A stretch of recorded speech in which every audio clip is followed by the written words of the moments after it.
Kind of Funny Live 2 is happening May 28th and 29th. It's a 2-day event. The first day is going to be a completely ridiculous stage show. What we have planned this year completely blows last year out of the water. And I don't even know how that's possible because we were really stupid last year, and this year's somehow even stupider. Day 2, it's going to be full day of meet and greets. We're hanging out with all of us. A bunch of Rooster Teeth people are there. Funhouse people are there. Achievement Hunter. It's going to be a grand old time. There's going to be some games to play. There's going to be signings. It's exciting. It's a really fun time. There's going to be exclusive merch. Oh yeah, there's definitely going to be exclusive merch. Go to kindoffunny.com/tickets to get your tickets today. There's a couple VIP tickets still available, so make sure if you want one of those, you act fast.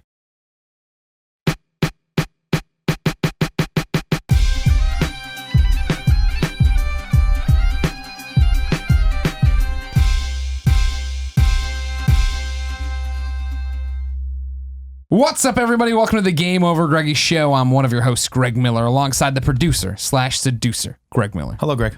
I called you Greg Miller. I blew your mind. You did. You didn't even listen, though, because you just heard the important part. That's Nick Scarpino. Hi, everyone. Over there, the pure one, Greg Miller. Let Tim host. Damn, he was on top of it. And over there, the Pride of Long Island, Greg Miller. Shut up. I don't know why you're doing this. Why not, Colin? It's a little bit different. It's episode. It is a little different. Everyone's got to be you now. You can't just be yourself. You have to be everyone on the show now. See, Colin, it's like, remember the movie The Blob? When the blob kept consuming things and then everything else became the blob. That blob in this situation is Greg's ego. Please don't take your shirt off. Please. No, it was a mistake. Why'd I let you in? No, go for it. And then joining us today, a very, very special best friend, Pat Willis. Hello, Pat Willis. How are you? I'm very good. Yourself? I'm great. Pat Willis came all the way from Australia to be a part of this. This is the only reason he came to America. Yeah, that's it. No other reason. No other reasons. Supported us over on patreon.com/kindafunny to get on the show, and now here he is. Thank you so much. You're welcome. Thank you for coming. It means a lot. Yeah. Your story is very fascinating. God, you have soft hands. Yeah, I know. Is this what happens in Australia? No, it's what happens when you're a car salesman. In BTW. Oi, governor. Oi, governor. Yeah. Pat. It's good day, mate. Good day, mate. Good day, mate. Oh, where they keeping them New Zealanders, eh? Because New Zealand turns out real close. Oh yeah, real close. I heard they sound a little kind of Irish, or what was that? Oh, my shillelagh. Yeah, all right. You know, they're all kind of the same. They're all from Northern I'm not Europe. gonna lie. When I saw him, this is a very ignorant thing to say. He was wearing all the green, and I heard his voice for a second. I'm like, okay, he's from Ireland. Jesus Christ, so clearly Australian. Here's my first thought when he walked in, because I didn't see him. I heard him first, and I was like, God damn, he's a sexy man. You sound like Chris Hemsworth. Oh wow. I want you to Holy hear that. shit, But you do. You really do. But I'm Australian, so everyone in Australia that's a male sounds like Chris Hemsworth. Well, no, because you have a deeper voice. Oh, okay. And then you walked in, and you're tall and blonde and kind of buff. Kinda. Very kinda. Everything's kinda in this household, if you know what I mean. But yeah, you have a cool timbre to your voice. Thank you. I like it. Now, It's very sexy. what I like about you, you're here on your honeymoon. Yeah. Your lovely wife, Sarah, out in the living room right now. Yep. Going to help you with your topic in a little bit, but we won't spoil that. Yep. Don't worry about that or anything. So not only, I was, you said you came to America for your honeymoon.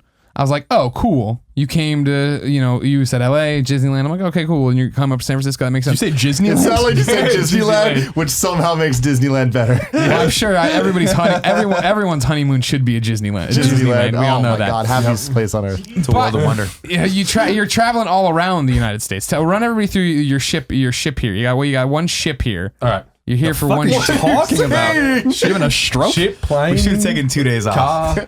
after Boston. Yeah. Not just one. 2 days No, off. so we flew into LA about a week ago. We spent 4 days there, went to Las Vegas for 4 days. You drove to Las Vegas. Yeah, we drove. Not bad. 4 hour drive. Yeah, 4-hour drive. Not bad. But then the thing was, I drove from Las Vegas to San Francisco. That's a longer drive. 2 days, 11 hours. We stopped a few times. Ew.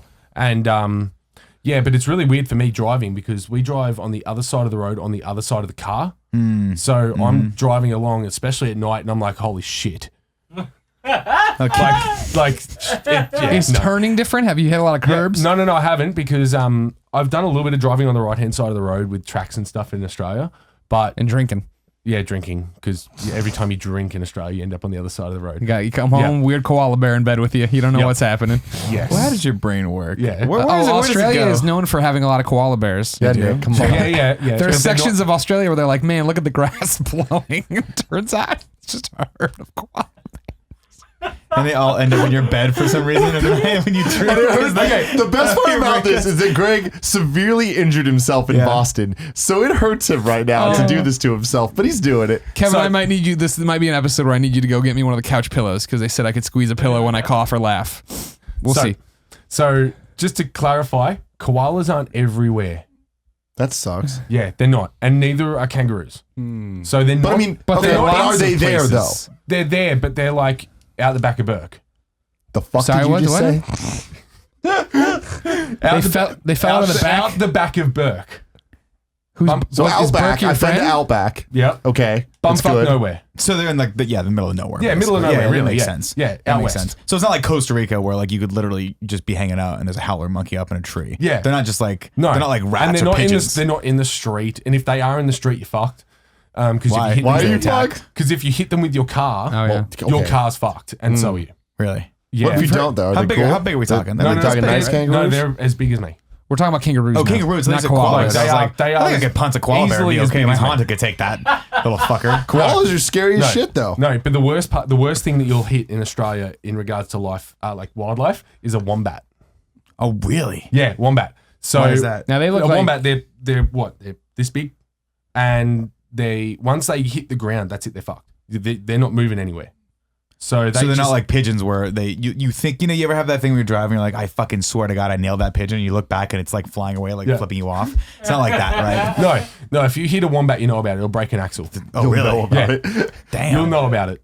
And same with the kangaroo. If you hit a kangaroo, you know about it because it's in your windshield. Yeah, Well, they the have kangaroo, I understand. So the kangaroo is basically like back east deer, right? Don't you guys Yeah. have a lot of deers back east where you constantly hit them? Yeah. So they that fuck makes you But sense. up. kangaroos Real box bad. you though. Yeah, If but I know anything about kangaroos, that they box. They just do that No. thing like Superman They does don't where he box. punches the They car kick. and it flips friend of over. the show, Pandamus, said that the problem was you'd hit a kangaroo, it would flip up, and then if its hind legs went through, they have like talons on them, and they'd kick to get out, and they could tear you open. Yeah. Holy shit, that is horrifying. yeah. So they Fuck kangaroos. So the way that they do it is they jump back on their. You got to get on this, Pat. Yep. They jump back on their tail because their tail is like that thick.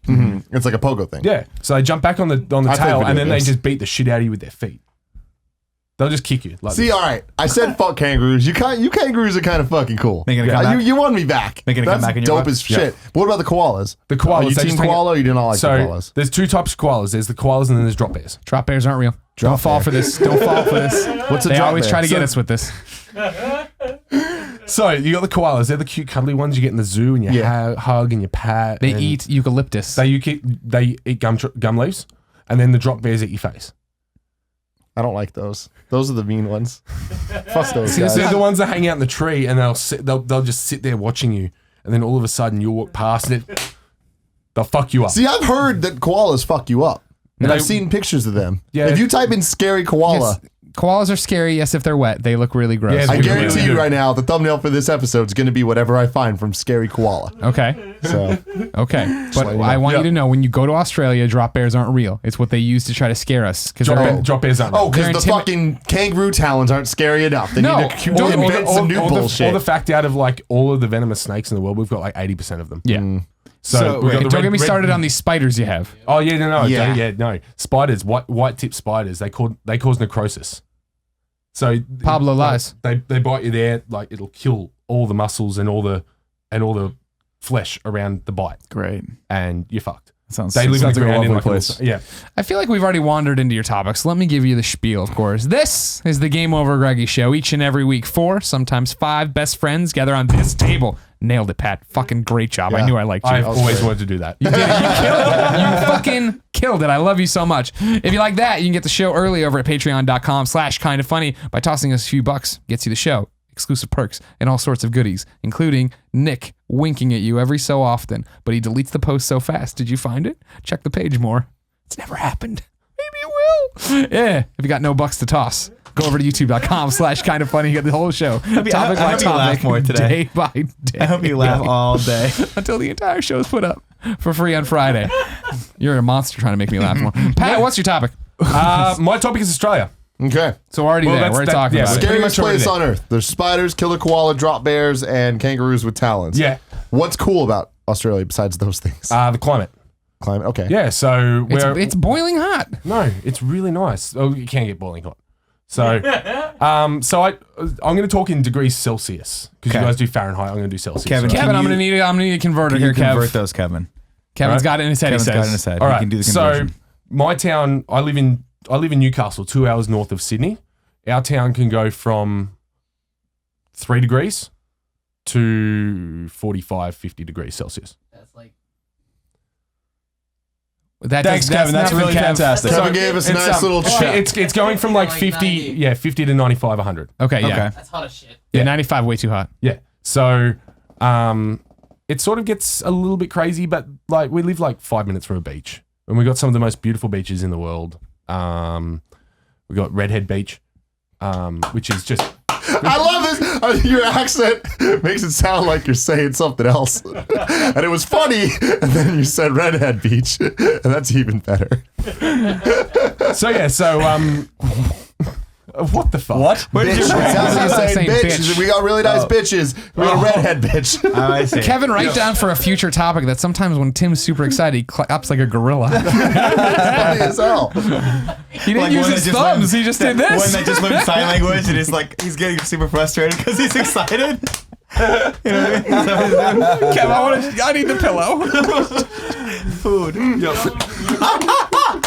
No, but what I'm saying is he's doing it like he's got just the claw hands. Where he's like doing this. No I thought it was more like this. It's like, oh my god, the seal was clap. amazing. Seal claps are great. Do you have seals over in Australia? No, We got seals here. You should go check them out. yeah, we got penguins. Oh, fuck. In Australia, you got penguins? Yeah, fairy penguins. So they sort of live on the east coast of Australia, sort of towards Melbourne. So real Australia. Yep. No. West Australia is real Australia. Tasmania is not real Australia. Wait. Yeah. Tasmania is real. It's an island. Tasmania Good to know. is the island state off the bottom of Australia, off the bottom of Melbourne, and everyone most people that one. that I hang out with anyway, we're like, yeah, no, Tasmania's not real. Just because they've like the running joke is they've got two heads and they get them surgically removed, and they got the scar, and I don't understand a lot of what's happening. So, so Australia, how big is Australia? What are we talking? You were talking population wise. 23 million people. So, have you seen a good portion of your country? At this I've point? seen most of my country. I've seen everything but Western Australia. Colin, how big is that compared to our country? What do you mean, size-wise? Yeah. Or We have population-wise? 318 million. No, just size-wise. Like what state, is it as big as Texas? What are we talking Oh, about? I have no idea. I don't know. You can fit roughly 2.5 into America. Oh, okay. So it's pretty, Give or take. it's pretty large. I think. Don't quote me on it. So there's a lot of land mass. There is a then in lot. Australia We're the we're talking about here. we're the world's largest island. Makes sense. Island continent. But so how much, because I have friends that are from Australia and they say that there's only a handful of cities that they really care to actually frequent. Yeah. In So you got Australia. Is that Sydney, right? Melbourne, Brisbane, Gold Coast, Adelaide. That's about it. Perth? Perth is on the western side and it's a very big mining community. So a lot of the mining stuff's done in the Western Australia. It's like really isolated over Yeah, there. it is. Yeah. Yeah. So it takes about 4-5 days to drive from, like, non-stop, drive from Sydney to Perth. Sounds great. Yeah. And then are there? I was curious about this because I know that the middle of the country is like quite desolate. But is there any city of consequence or town of consequence in the middle? Like, yeah, it's Alice Springs. And how big? What's the population of that? A that couple town? of thousand people. Oh, okay, so not very big at all. No. But the thing is, they've got the big giant fucking rock that's in the middle of Australia in it. Like big- right next door, it's Uluru. Big rock. Ayers Rock. That sounds Ayers right. Rock. It's a big fucking rock in the middle of Australia. It's like We have a one of rock in America too. Yeah. His name's He's really Dwayne cute. Johnson. You've caught us on a great day. Yeah, I really have. Great day. So fucking massive, dude. Kevin, look it up for me. Can you look it Yeah, up I'm on your curious TV? about. I'm curious about this. I want to see what this looks like. This is why we need a monitor. We need a little Uluru. bit of a monitor so Kevin can look straight out. although he'll use that. Uluru. ULURU. U. ULURU. ULURU. Yeah, not that hard. Yeah. I would have totally misspelled that. I would have spelled it with 3 O's right at the Cherchez beginning. la rue. Couple more ahs, a little less ooze. Oh, why not? Fascinating. So you've Why been haven't here- you left? You got no freedom over there? No, It's no, no. boiling hot. Everything wants to kill you. Yeah, but it's fun. That is a big fucking rock. Yeah. That's a, so Kevin's that's a, not impressed by no, this That's rock. a rock. That rock was in the Tasmania Devil intro video. Yeah. It looks like a car with like a was. sheet over it, and they're gonna Wait, rip it off. so that's Turn your not phone like the a other way, Kevin. that's not like a plateau of some or No, No, it's a- it's a- it's a mountain thing. I see. Oh, so it Beautiful. reminds me of the things in the Devil's Tower or whatever. yeah, whatever they call yeah. Close Encounters. it. Yeah. So yeah, that's pretty much That's the rock. that's one of our biggest tourist attractions. Do people climb that rock? Or No, do you we're just not allowed walk to up it? anymore. Really? So the People died. Aboriginal Too many people, died. like the natives that the Dutch and the English decided to invade and stuff that made Australia great. They sort of protested the government and said, look, these people are destroying one of our worship Monuments. places. Listen, this yeah. rock is all we got. Yeah. Well, not really, but yeah. And they're like, well, stop letting people walk on it. Pretty much. So there's a big fence around it now. I've never been there. My mum's been there. There's a big fence around it, and you're not allowed to walk up it anymore. And you used to be able to take rocks from it, but you're not allowed to do that anymore because apparently it takes a bit of the soul away from Australia. Or I'm not 100% sure, but yeah, there's some sort of sort of some superstition or religion Yeah. behind it. Yeah. I guess So- that makes sense. Hmm. Also, it involves walking, so Tim's automatically out. Yep. He doesn't want to walk. Kim, you don't in want the to heat at all. drive to the middle of nowhere and look at this rock? I'm not Kevin. There's I'm good. two things that Tim hates most in life: extreme heat and then physical exertion in extreme heat. Sure. so, Or just physical so exertion. Australia's out. Yeah, Australia. Yeah, No, totally. I really want to go to Australia. I We think were, you- we were this close to going to Australia in January for. And then we're like, RTX. you know what? Rooster Teeth sucks. Fuck them. Yeah. So then we didn't. What go. a difference Well, 4 months makes. Did you? No, so do you go to any of the conventions in Australia? Yeah, so I went to Supernova last Cool. year. So I don't know, the closest thing I could possibly think of is San Diego Comic Con. Okay. Yeah. That's probably the closest thing. It's Sure. in Sydney. It's Sydney, Melbourne, Brisbane, Perth, Adelaide, stuff like that. So we get all the signature signings. Stan Lee's been a few times. We had, I think we had Amelia Clark from Game of Thrones. Oh, cool. She came over. There's a lot of anime stuff there, right? Yeah, a little bit. Yeah, so we Did had all the last Ruby Supernova I went, like the Supernova I went to recently, it they had like half the cast of Sailor Moon there. I like it. I like this whole Australia thing. Yeah. It could So work then out. we've got PAX Oz. Mhm. So you guys just did PAX East. Yes. And so we've got our own little PAX now. It's getting bigger and bigger and bigger, I think. Are all these conventions in the same convention hall? No. Okay. So Sydney's in the They're actually having it at the same time in the same convention hall. Mm. So they have economy of scale there. They just kind of Yeah. throw them all in there. So It's a great deal. so Supernova's done in Indeed. Sydney Olympic Park in Sydney. Brisbane, it's the Brisbane Entertainment Centre. Gold Coast Entertainment Centre. Cool. And then I think PAX Oz is in Melbourne. Last time I think it was in Melbourne. Cool. Australia. So you brought things with you, did you? I did. I brought you guys a bunch of gifts. Uh-oh. snack time, ladies and gentlemen. Yeah. Spider. So are these the dead, Here's that the spider I dead was talking about, bears that or dead the bear. These are the fucking drop brain. bears. drop bears? Yeah. So I thought, do you want to start with the food or the gifts? Oh shit, I didn't know there was Let's gifts. do I thought it was food. all Let's do the food. food Let's first. do the food. All right. So Everybody loves a good taste test. Yep. So you guys had Gary Witter in, and he did the English food. Oi, Governor. Yeah, exactly. Thank you. And so I thought I'll bring in Australian chocolate. Okay. So what I did was I actually brought a block for each of you. I don't need Oh, you know chocolate. so I'm Colin's gonna not pass gonna- this you're them. Yep. Thank Sorry, you. You want 80% of this is All right, chocolate. well, hold on. it's So okay. this looks normal. Kevin will eat the chocolate. Cadbury, Sorry, I'm a lefty. I can't milk throw them. chocolate. Thank you. That's you. Thank you, sir. I'm a big fan of this shit. Yeah. So this is this chocolate traveled with me from Australia. Oh, wow. Sarah and My I. wife's gonna Doesn't love look this. like it. So now what's the difference between this one and the Gary Witt one? I don't know. Is there no? Okay. I don't know. It's your taste test. not And is mine. this the same, like the Cadbury egg, but minus the shit on the inside? Right, but everybody says that we have the bad Cadbury, but Yeah. the good Yeah. Cadbury's over in Europe and Australia. Yeah. So I honest, thought I'd 'cause- bring some Australian chocolate for you guys to try. It smells like chocolate. It has traveled a really long way, so I apologize if Well, it's a little bit messed up. It's and- mostly sugar, so I think it'll be fine. Greg, I'm gonna try some of yours because I'm We gonna, have to eat it like Lady and the Tramp. then I'll try mine. That's fine. I'm okay. Nah, I'm okay. Nah, I got I'm all this okay. motherfucker. Oh, that's good. Yeah. Yes, I agree with this. Yeah. So I apologize to Colin, but It's okay. No, I'm almost not, all of I'm it is not chocolate. offended. Yeah. This is you can play with I'm the the outlier. It's fine. Yeah, you can play with the toys. I brought Kinder Surprises. Now, as I need said, more. these have transported, so they're a little bit wonky. They're Now meant to be these- egg-shaped. Are supposedly supposed to be banned in the U.S. Yeah, because kids eat them and die. kids eat the toys, I think. Sure, I think they bite into the egg, they swallow a little plastic man, dead. And yeah. So I Because thought kids in America are dumb. Kids in Australia have to fight off spiders and koalas forever. So they're just it's natural selection if you're dead by that. yeah. So I bought one for each of you. I know that you can't eat the chocolate, but there's the toy inside, which I think you'll probably enjoy. So I think Kevin will eat the chocolate. Kevin will eat your chocolate for sure. And then Kevin will have to throw the toy back this way. That's for you. Thank you. Kevin, I want the toy that's been in your mouth, so just show it to me from So I've afar. seen these. We have these. No, they're in a little case. They have these at the local liquor store by me. Now, see, that's the funny thing about it is, yes, they're banned in the U.S., I believe, or were, but you see them in places still. Well, that's Yeah. because the people that run your liquor store, I'm pretty sure. What are you going to say about them? What rude thing are you going to say about them? They're criminals. Going They're in. running a mob operation out of that store. God. Oh, God. Okay. Yeah. See, I'd be one of those stupid ass kids. Careful with the crumbs. Yeah, don't let the Oh crumbs. shit. Well, that's why. Ants. Ants. We got. This is why we have ants. As I did mention, these have travelled quite a fair way, so I can't guarantee their like awesomeness. Yeah, no, I would totally break my teeth on this thing. Idiot, This shit I is can really see how good, though. idiot American kids would do this. Yep. Thanks, Kevin. I think I got a plane. Oh, I might have got a Luke Skywalker. I got Yeah. Luke Skywalker. So at the moment I got the head of Luke Skywalker. So at the moment I think we're doing Star Wars toys of some description.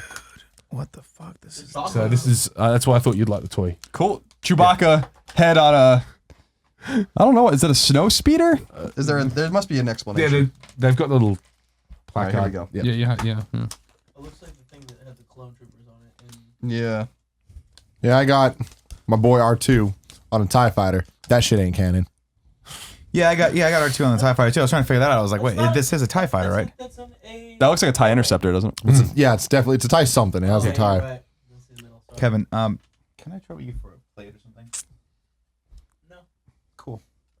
Now I think we'll take a break from chocolate for a sec, and I'm gonna go get a plate. yeah, can you grab? Oh. Yeah, Oh, that's all God. right. It's cold. No, doesn't Is matter. this that Marmite bullshit? No, this isn't Marmite. Have you got the jar? So this isn't Marmite. Thank God.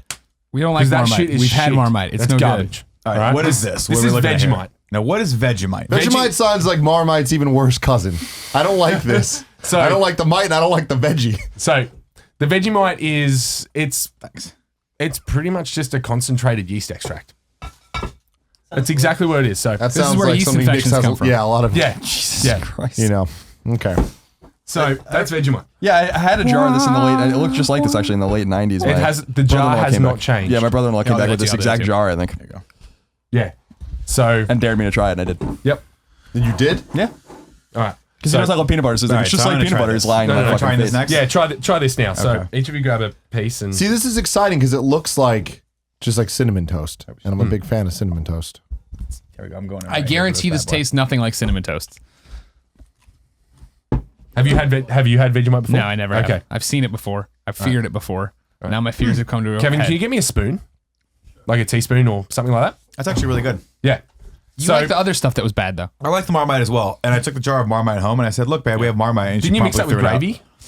I wanted to. Yeah. I wanted to put it on my chicken. Yeah. What happened was I got home and I meant to do it. And like a week later, the Marmite was gone.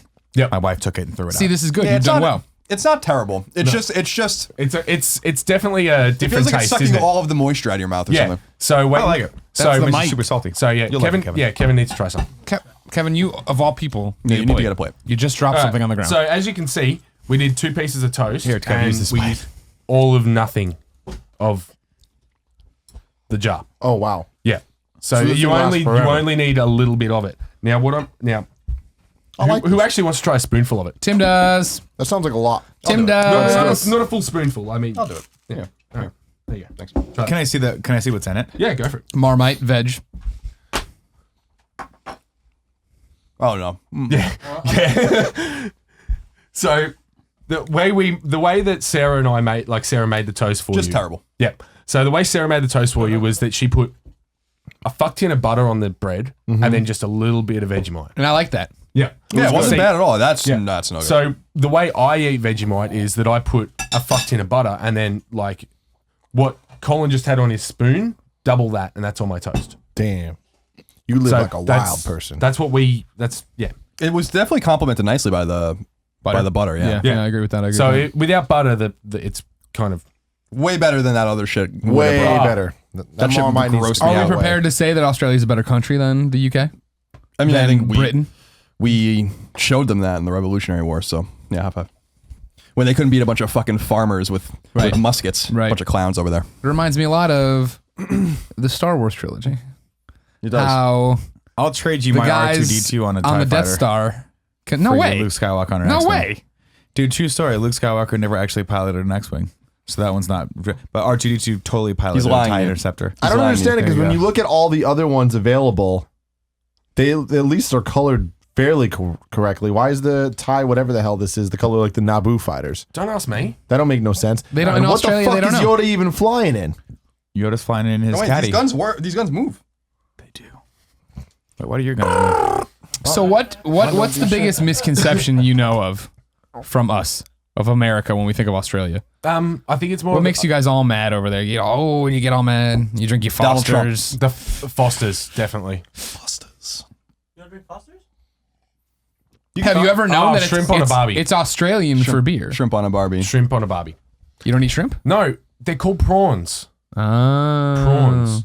Prawns. We've Prawns and shrimp the same? Yeah, they're exactly the same. It's just I don't we think I call knew them that. prawns, and you guys call them shrimp. Because I thought that prawns were like the things that were like bigger and. They are for us. Oh, okay. That's what we call prawns. They're bigger ones. Yeah, but they're all They only they're eat all ones prawns. Which makes sense because they're called shrimp, so they should be smaller, right? That's a good point, Nick. Thanks, Very guys. astute point. Yeah. Tim, take this plate and wipe it. You can just push all your stuff in there. I'm loving the What? Australia tote bag that you brought with you. Yeah, with the, you guys with can the keep this drop as well. bears No, on top of stop. it. That bag's Take awesome. the plate and push all your crumbs onto the plate. I'm gonna wait until I'm done. Yeah, there's making a mess. heaps more I'm food. only gonna continue making There's a heaps mess. more food. So again, chocolate. I'm sorry. Okay. That's okay. Don't apologize. Look at how happy Kevin Okay, is. I love this Kevin's one. like, Kevin's perking up. yep. Caramello It's like you saw a dead koala. woman. Oh. Oh. What do you It's got? got a, it's got a, Jesus. what's So that? caramello koala. So chocolate with caramel. Sorry, we were trying to let that joke die. I'm not. Which joke? Oh, Yeah. he said something about you fucking corpses.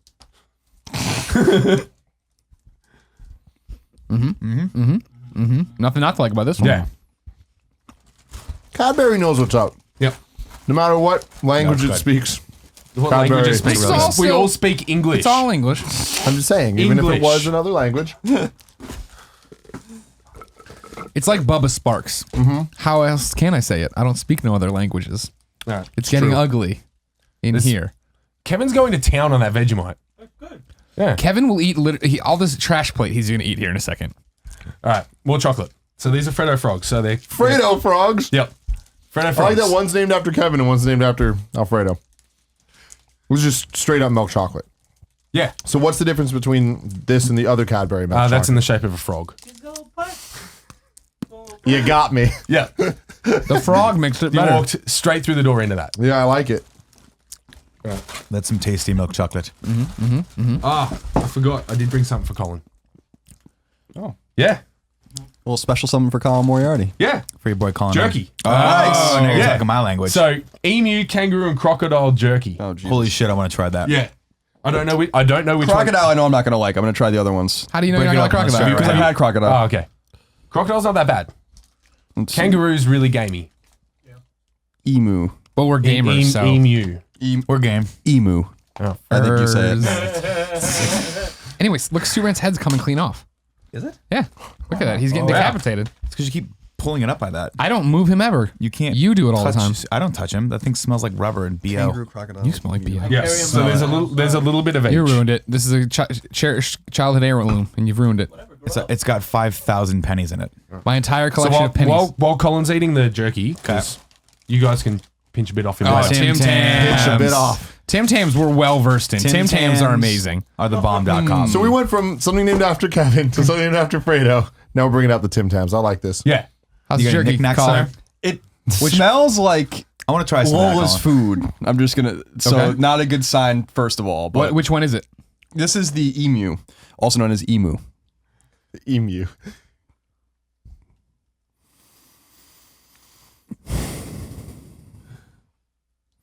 It's not terrible. Yeah, you want Break me to out. Is it Yeah, not let me have good? a piece of this motherfucker. You want to try some? Sure. Yeah.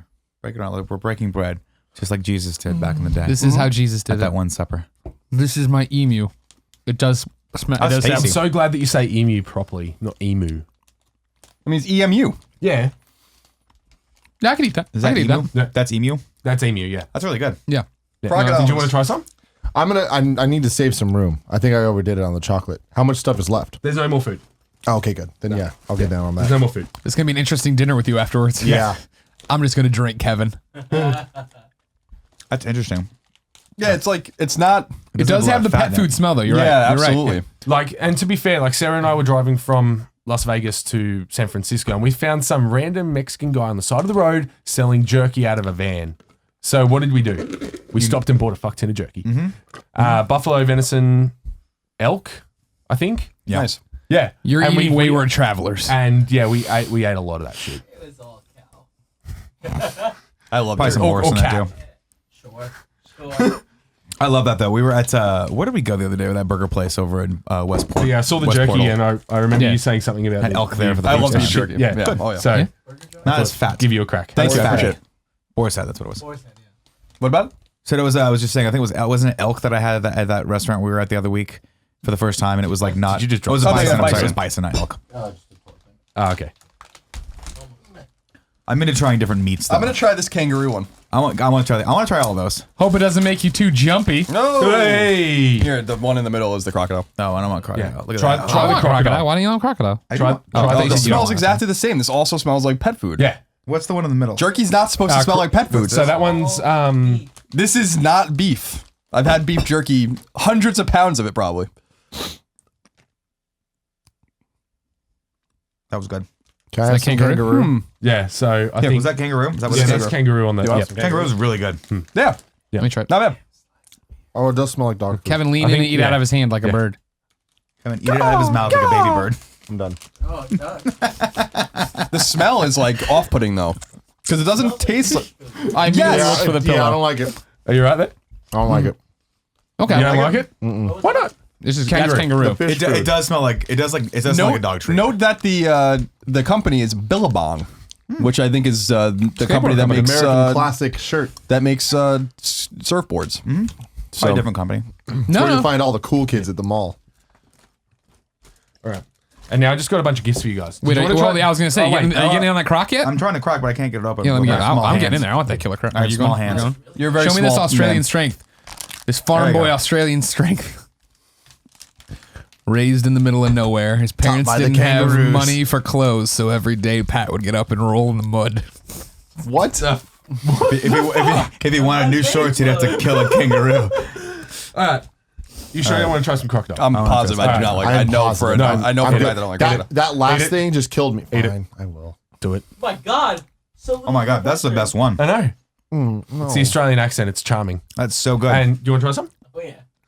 Put it right in try that? I Right like in the his mouth to be texture. all right. Yeah. I'm trying. I'm getting the rest of No, this. that was good. I like that. Really good. I don't like Yeah. the texture of I didn't like Lay's. kangaroo. I like the other two. Yeah. But I think I like the croc the best. I think the thing that throws it off a little bit is that it's not like our jerky is chewy. barely jerky. They put a lot of sugar in it and a lot of artificial like stuff Yeah. in it to make it chewy. That's actually like it's way more dry. It's way less fatty. It's way less sugary. Yeah. A lot spicier though. A lot more salt. I think. Very good. But yeah, you enjoyed the. The kangaroo was Yeah. good. The emu was not as good, but not bad. Not bad. I'm really kind of into what's going on here with these koalas. Hold it up. Can you Hold it up. yeah. show the people? Yeah. So. That's a family of koalas. So we got, it's definitely not no family, Greg. No.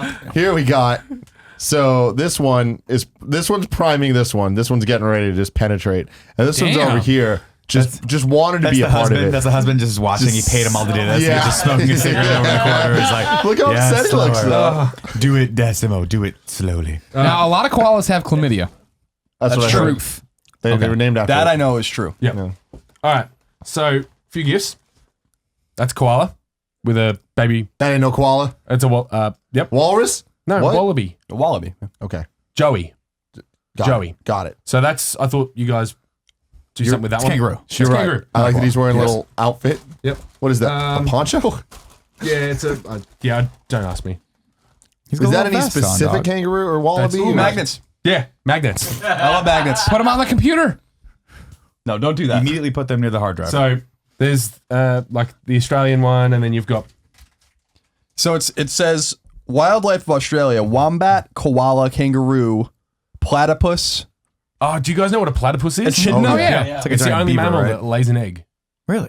That I didn't know. I mean, I knew what it was. You have a lot of knowledge Cucaracha. about your country. I live there. I dare say, well, I live here. I have no idea what the fuck's going on in the United States. I couldn't tell you anything about California, let alone the rest of the country. That I know. What That's a platypus. That's an echidna. Show me That's the good. wombat. That's- Echidna. Show me the wombat. Echidna. Double There's penis. What does that say? Kookamirra? Goes in, kookaburra. hooks in. Kookaburra. They Kookaburra. can't get away. So And it's, it drags that's you. a wombat. It drags you like you're water skiing. Yeah. Cool. Of a duck. Like We'll at put those water on the skiing, fridge. right? I didn't know Australia Yeah. was shaped like a Is that what I'm boomerang. thinking about it? That's convenient.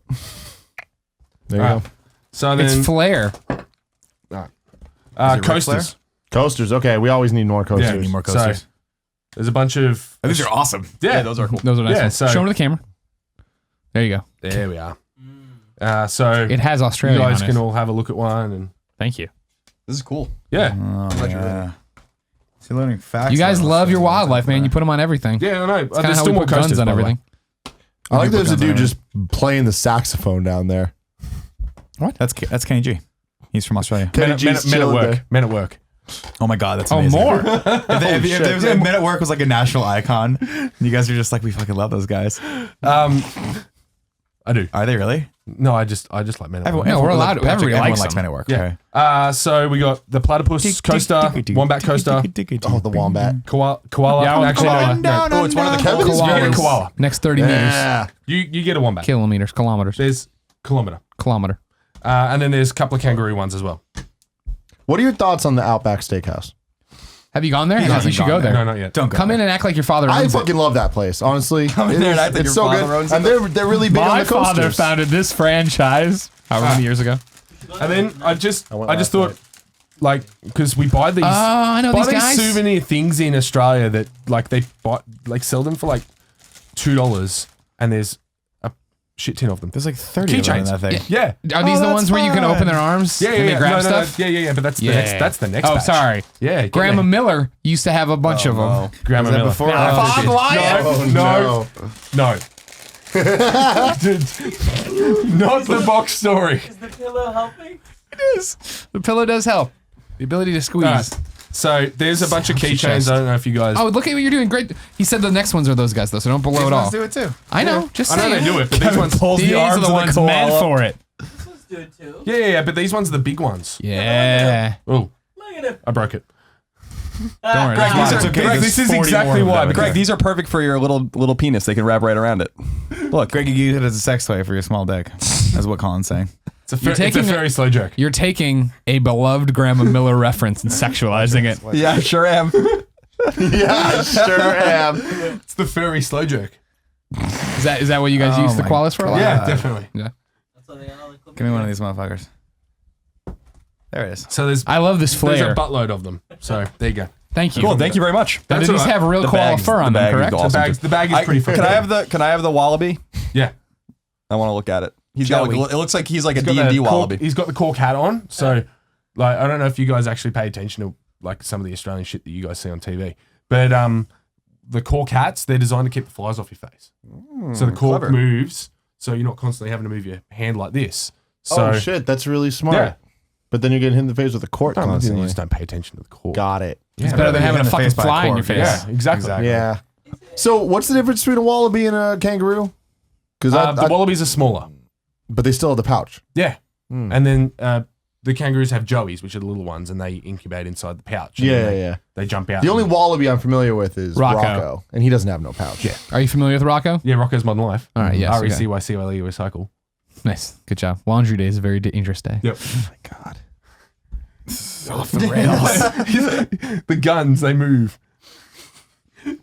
I like it. Yeah. So, Thank you, Australia. wrap up for the fruits of Australia, Australia. to put a bow on Australia, why do you love Australia? Or do you? I just live there. I love it. Yeah. I think it's great. It's great people, and yeah, free healthcare. If people are going to come visit, where should they visit? Sydney is a good place. You can generally fly in there, but I'd recommend probably going to more the coastal, the East Coast towns, Newcastle, Port Macquarie, Gold Coast, Sunshine Coast, Townsville, Cairns. If you're going down south, go towards Melbourne. And then you've got Adelaide, which is in the sort of south middle of Australia. That's a nice place to go. But yeah, don't go to Tasmania. Don't go to Tasmania, everybody. Lots of devils. Yep.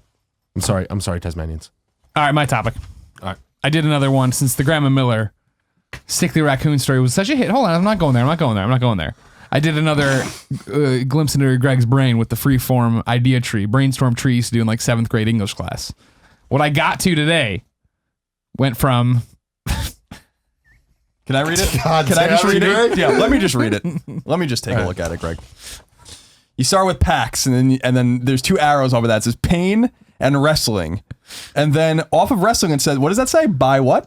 BYWF, my backyard wrestling okay. days, of course. Two-time BYWF So then champion. he has severed, and it says Vita, Nashville, TV shows. That's another sequence. Nashville. We're going to Nashville. Oh, you should. Porty, This is great. death, is one of them. And then Porty skin tags to blisters to sunburn to water parks. Reddit has 3 arrows off of it. Dead Space Review, Gone Wild, random subreddits. Vacuum, chores I hate, broken. And then another arrow that leads to the actual topic, which is how does this business stay in business? How does this business stay in business, ladies and gentlemen? That is the topic, and I do Man, not you mean how are. does Kind of Funny stay in business. Which is another good question. I mean, how do all With these... stories like Greg's. Yeah. What are you talking about? I'm sorry. You Grandma- didn't love no. the raccoon story? Seriously, I'm driving across Hoover Dam listening to that. Yeah. And Enough to make you want to jump off. yeah. Yeah. Take the car right off of it. Just fucking get We'll it. see. We'll see. I bet that's going to be a very loved and hated episode. It'll be It's a like good Civil episode. War. It's the first topic that's not a topic, it's just a story. stories. Yeah, some stories. And not only is it a story, let's stop for a second. It could have been told in 1 minute. It really could One have. time my grandma trapped a raccoon under a box with a rock. But Greg decided to give the backstory of everyone involved. Yeah. It's like Game of Thrones. We just went over to like Except less sex because they're like 8. yeah, they're like 8. It was it was completely ridiculous. But I enjoyed it. I did enjoy it. A lot of kids did. Saw a lot of positive tweets. I'll see a lot of negative comments tomorrow, I'm sure. It'll be popular on anything. Today's, though, is how does this business stay in business? And I don't mean this business. I mean all these dumb businesses you pass and you go this. We live in San Francisco. It's a rough place. You can put on my finger. We live in San Francisco. It's a rough place to have a business. We've learned the hard way. And in our neighborhood especially, there are a million businesses closed. Usually shitty eateries, like the 1920s cafe that opened up, was open 1 week, and then closed and put up a sign saying effective December 29th, we're closing until further notice. And they've never come back. Then there's like a million boba tea places that open up and they are really fucking popular for a What is second. boba tea? Then they close. It's tea with tapioca balls in it. You get it's like a drink you drink. Am I hitting that right? Yeah. Okay, good. Is it pop? It's also called bubble tea. Bubble Is tea. it popular? Yeah. Okay. It's an Asian thing, and I it's drink really, coffee. really I popular. just drink coffee. Yeah, no, it's. That's I all I mean, drink. it's a different type of tea. It's like not English tea. sweet It was- tea. it It's was like a- a milkshake with Exactly, tapioca. exactly. It was there was a day where I was walking, and again, we're in a very Asian district of San Francisco, and every Asian person I passed had the boba tea, and I was on my way to Starbucks, and every white person I passed had Starbucks, and I was like, oh, I get it now. Yeah, it's That's kind of their Starbucks. Okay. Yeah, and it's fucking amazing. You should try it. There's one a couple blocks away. It's amazing. What do you mean is a by strong their word. Starbucks? Again, I said the Asian people. Now, of course, don't get me wrong. There's a lot I'm of sure Asian there's people plenty of that go to Asian people that go to Starbucks, Starbucks. I'm too. A not. lot of them. I'm don't get me wrong. This is always a problem with stereotypes and races. don't You think- try to paint them into a corner. I don't think it's unfair to say though. I don't think it's unfair to say. where are you Jesus. going with that? I'm glad I lost it before I Boba got tea's there. fucking awesome. Yeah, so but it is that's pretty It looks much- gross. it's I only an don't. Asian I can't thing, do it. though. It looks gross. what? I don't. You know how I feel about liquids and solids. Well, But it's not let really me a ask you this solid. question. sure, lay it on me. You get this tea, right? It's cool, right? They put like a little plastic thing over it. You got to stab it. Yeah, It's kind of a fun which I little- don't like because it seems like then it's just coming off an assembly line somewhere. No, it's fine. It's actually No, like but they're handmade. They put it then over. they hand make it, and then they put the Right. Okay. So it's cool, right? And Sure. so you're like, this is kind of fun and new, and it's a new thing, right? And it looks good, and it tastes super good. But then they make you order like the type of tapioca you wanted, Sure. right? And they're little balls. Now the balls by themselves are slippery. When you put them in milk, they're just slick. And so when you start, I'm not grabbing them, Slippery balls. but so here's what happens: you'll start to slippery balls. you'll start to sip, and it'll taste good, and then one by one, at the most rapid pace, these slippery balls will go right down your throat.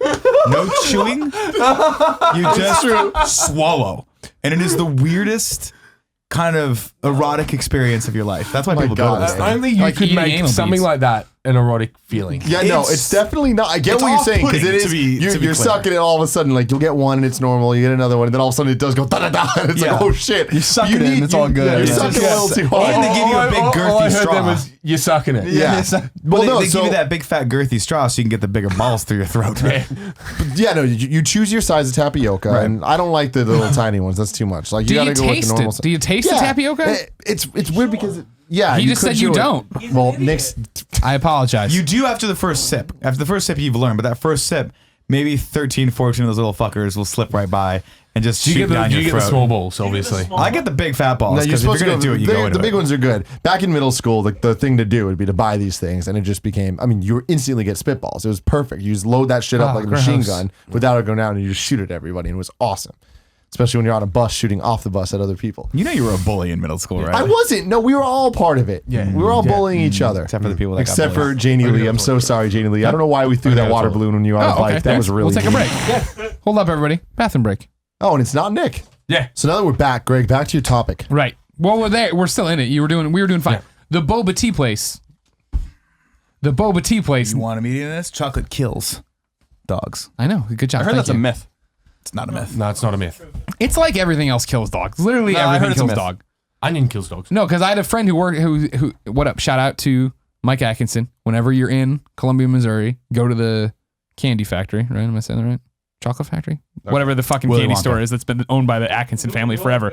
And they had a dog, and he said at some point that dog's eaten more chocolate in its life probably than I have, and it's been fine. But it's like, there are dogs that for sure die. Don't get me wrong. Well, apparently it has to do with the actual concentration of chocolate in it too. Because apparently, like dark chocolate will fuck Well, a it's dog just up. caffeine, right, and sugar, and that kills me. Yeah. So this shit's like all just sugar, so it doesn't matter. Probably eats random shit off the sidewalks. I'm sure he's fine.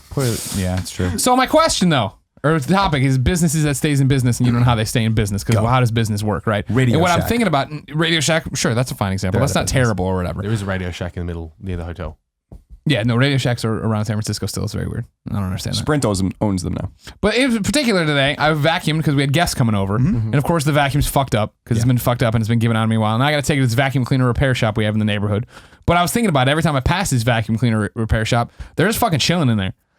How are they in business? Because I don't think there's enough people there are having vacuums fail on them enough to make them go in there and say, hey, I need this shop. Now, they're don't get me wrong, there for convenience when it happens. Now I need to go there. Sure, but but I don't think how many people whose vacuum, like the vacuum breaks, you're like, your first instinct is like, I gotta get this fixed. Yeah. But if you had that vacuum for 2 years, you're like, time to get a new vacuum. I was gonna say, if I hadn't seen this vacuum cleaner repair shop that advertises they work on Dysons, I would toss this motherfucker right out. put it above your head. Yeah, but Throw it at the car that comes by. Dysons are expensive though. They are expensive, but this one's been with me for a few more than a few years now, probably better part of a decade. Well, I'd and say. also, is it not going to be expensive to go to a vacuum repair shop and get it fixed? They obviously need business. So, like, the one guy that comes in the year, they're going to be like, cool. We're going to fucking nail this motherfucker. So this got me down the rabbit hole of other businesses I have a problem with, and I don't understand how they exist or why. Lay they him on exist. us, Greg. In the neighborhood also now, it just opened up. They just opened up a record shop. Now, don't get me wrong here. Where? Amoeba Music. Yeah, it's at like it's down. There's a fucking amoeba here? No, No. It's Not a- like Amoeba Music, where it's like a giant. Oh my fucking god! Where it's a giant place and there's all this stuff happening. This is like a little tiny shop that sells records. How are you gonna stay in business? What are you thinking? They're not. Well, they got the hipster motherfuckers. Sure, but I think Vinyl's huge right now though. I think a lot of people it's- coming in and browse. I don't think they have a giant selection. I don't think they're in it for the long haul. Most vinyl shops have like, because there's a bunch of them on Hate that are not Amoeba as well. Most of them have like a specialty. Like there's one that does like only house. There's one that does like only old school like jazz and stuff like that. So I bet you that small vinyl place has a specialty. But if you went in and I asked. think they're in trouble. Is what I'm saying. I think they'll be okay for as long as they need to be. I don't think that's the big of it. I mean, if it's a small place, I think they'll be okay because they have a niche. They have that thing. They are you doing a PlayStation podcast, so people are going to like you Sure. because no one else is doing that. But I shit. can't imagine they're moving enough vinyl. I think the one I'm putting on the endangered species list. I put in here parentheses soon. Comic shops are the same thing. I go into comic shops and I browse all the time. And if I'm in another city, I will buy a comic. I'll buy a $2.99 comic. But are they moving enough merch to make this a lucrative business? And you've seen them begin to close all over the place. Yes. No, sir. we'll see comic book shops in Australia. They don't just sell comic books anymore. It's, little pop vinyls. Oh yeah. There's tons of toys pop and stuff. vinyls, shirts, all that sort of crap. They're selling all that. That's the stuff that's keeping them in business. Sure. It's not the comics. It's just they are a comic book store that's selling a whole bunch of random stuff. But I still feel that like if I want any of that random stuff, I'm getting it off the internet. And I bet more people will join me there soon. But see, Australia, it's impossible to Well, get. Australia's totally fucked in general. I don't think your business models apply to us over Thanks. here. How much not are your very nice. games? How much are your games? It's anywhere between $70 to $90. Yeah, see, that's wrong. And then they're all But the about- dollars aren't necessarily. They're all equivalent. edited and bodies just dissolve away because you got crazy think government. about it though. So, like, if I spend $60 in a game in America, that's 75 Australian. Yeah, I was gonna Give or say take. it's not equivalent dollar. No, it used to be.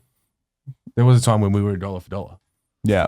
How does this business stay in business? I'm gonna say pizza places in Chicago. Not because Chicago pizza places are bad, but literally every strip mall in Chicago has a pizza place. I also put on here hot dog places in Chicago. If you live in Chicago, you have chosen your pizza place and you've chosen your hot dog place. Who the fuck is experimenting so much that they want to see how this other strip mall pizza place is? You have one. You go to Rosati's. You go to Danny's. You go to Baroni's. I get it. Why the fuck do I need this random place on Army Trail Road? I need a hot dog. Well, I'm not going to go to one of the 15,000 Portillos. I'll try this fucking random ass hot dog place here. What are you thinking, business owner, opening up another hot dog stand, another hot dog restaurant, another pizza shop? I assume, Colin, this is similar to pizza in New York. Yeah, I mean, why are we branching there are a lot out of and making so many fucking pizza places? I already know where I'm going to go. I'm going to go to Ragtime.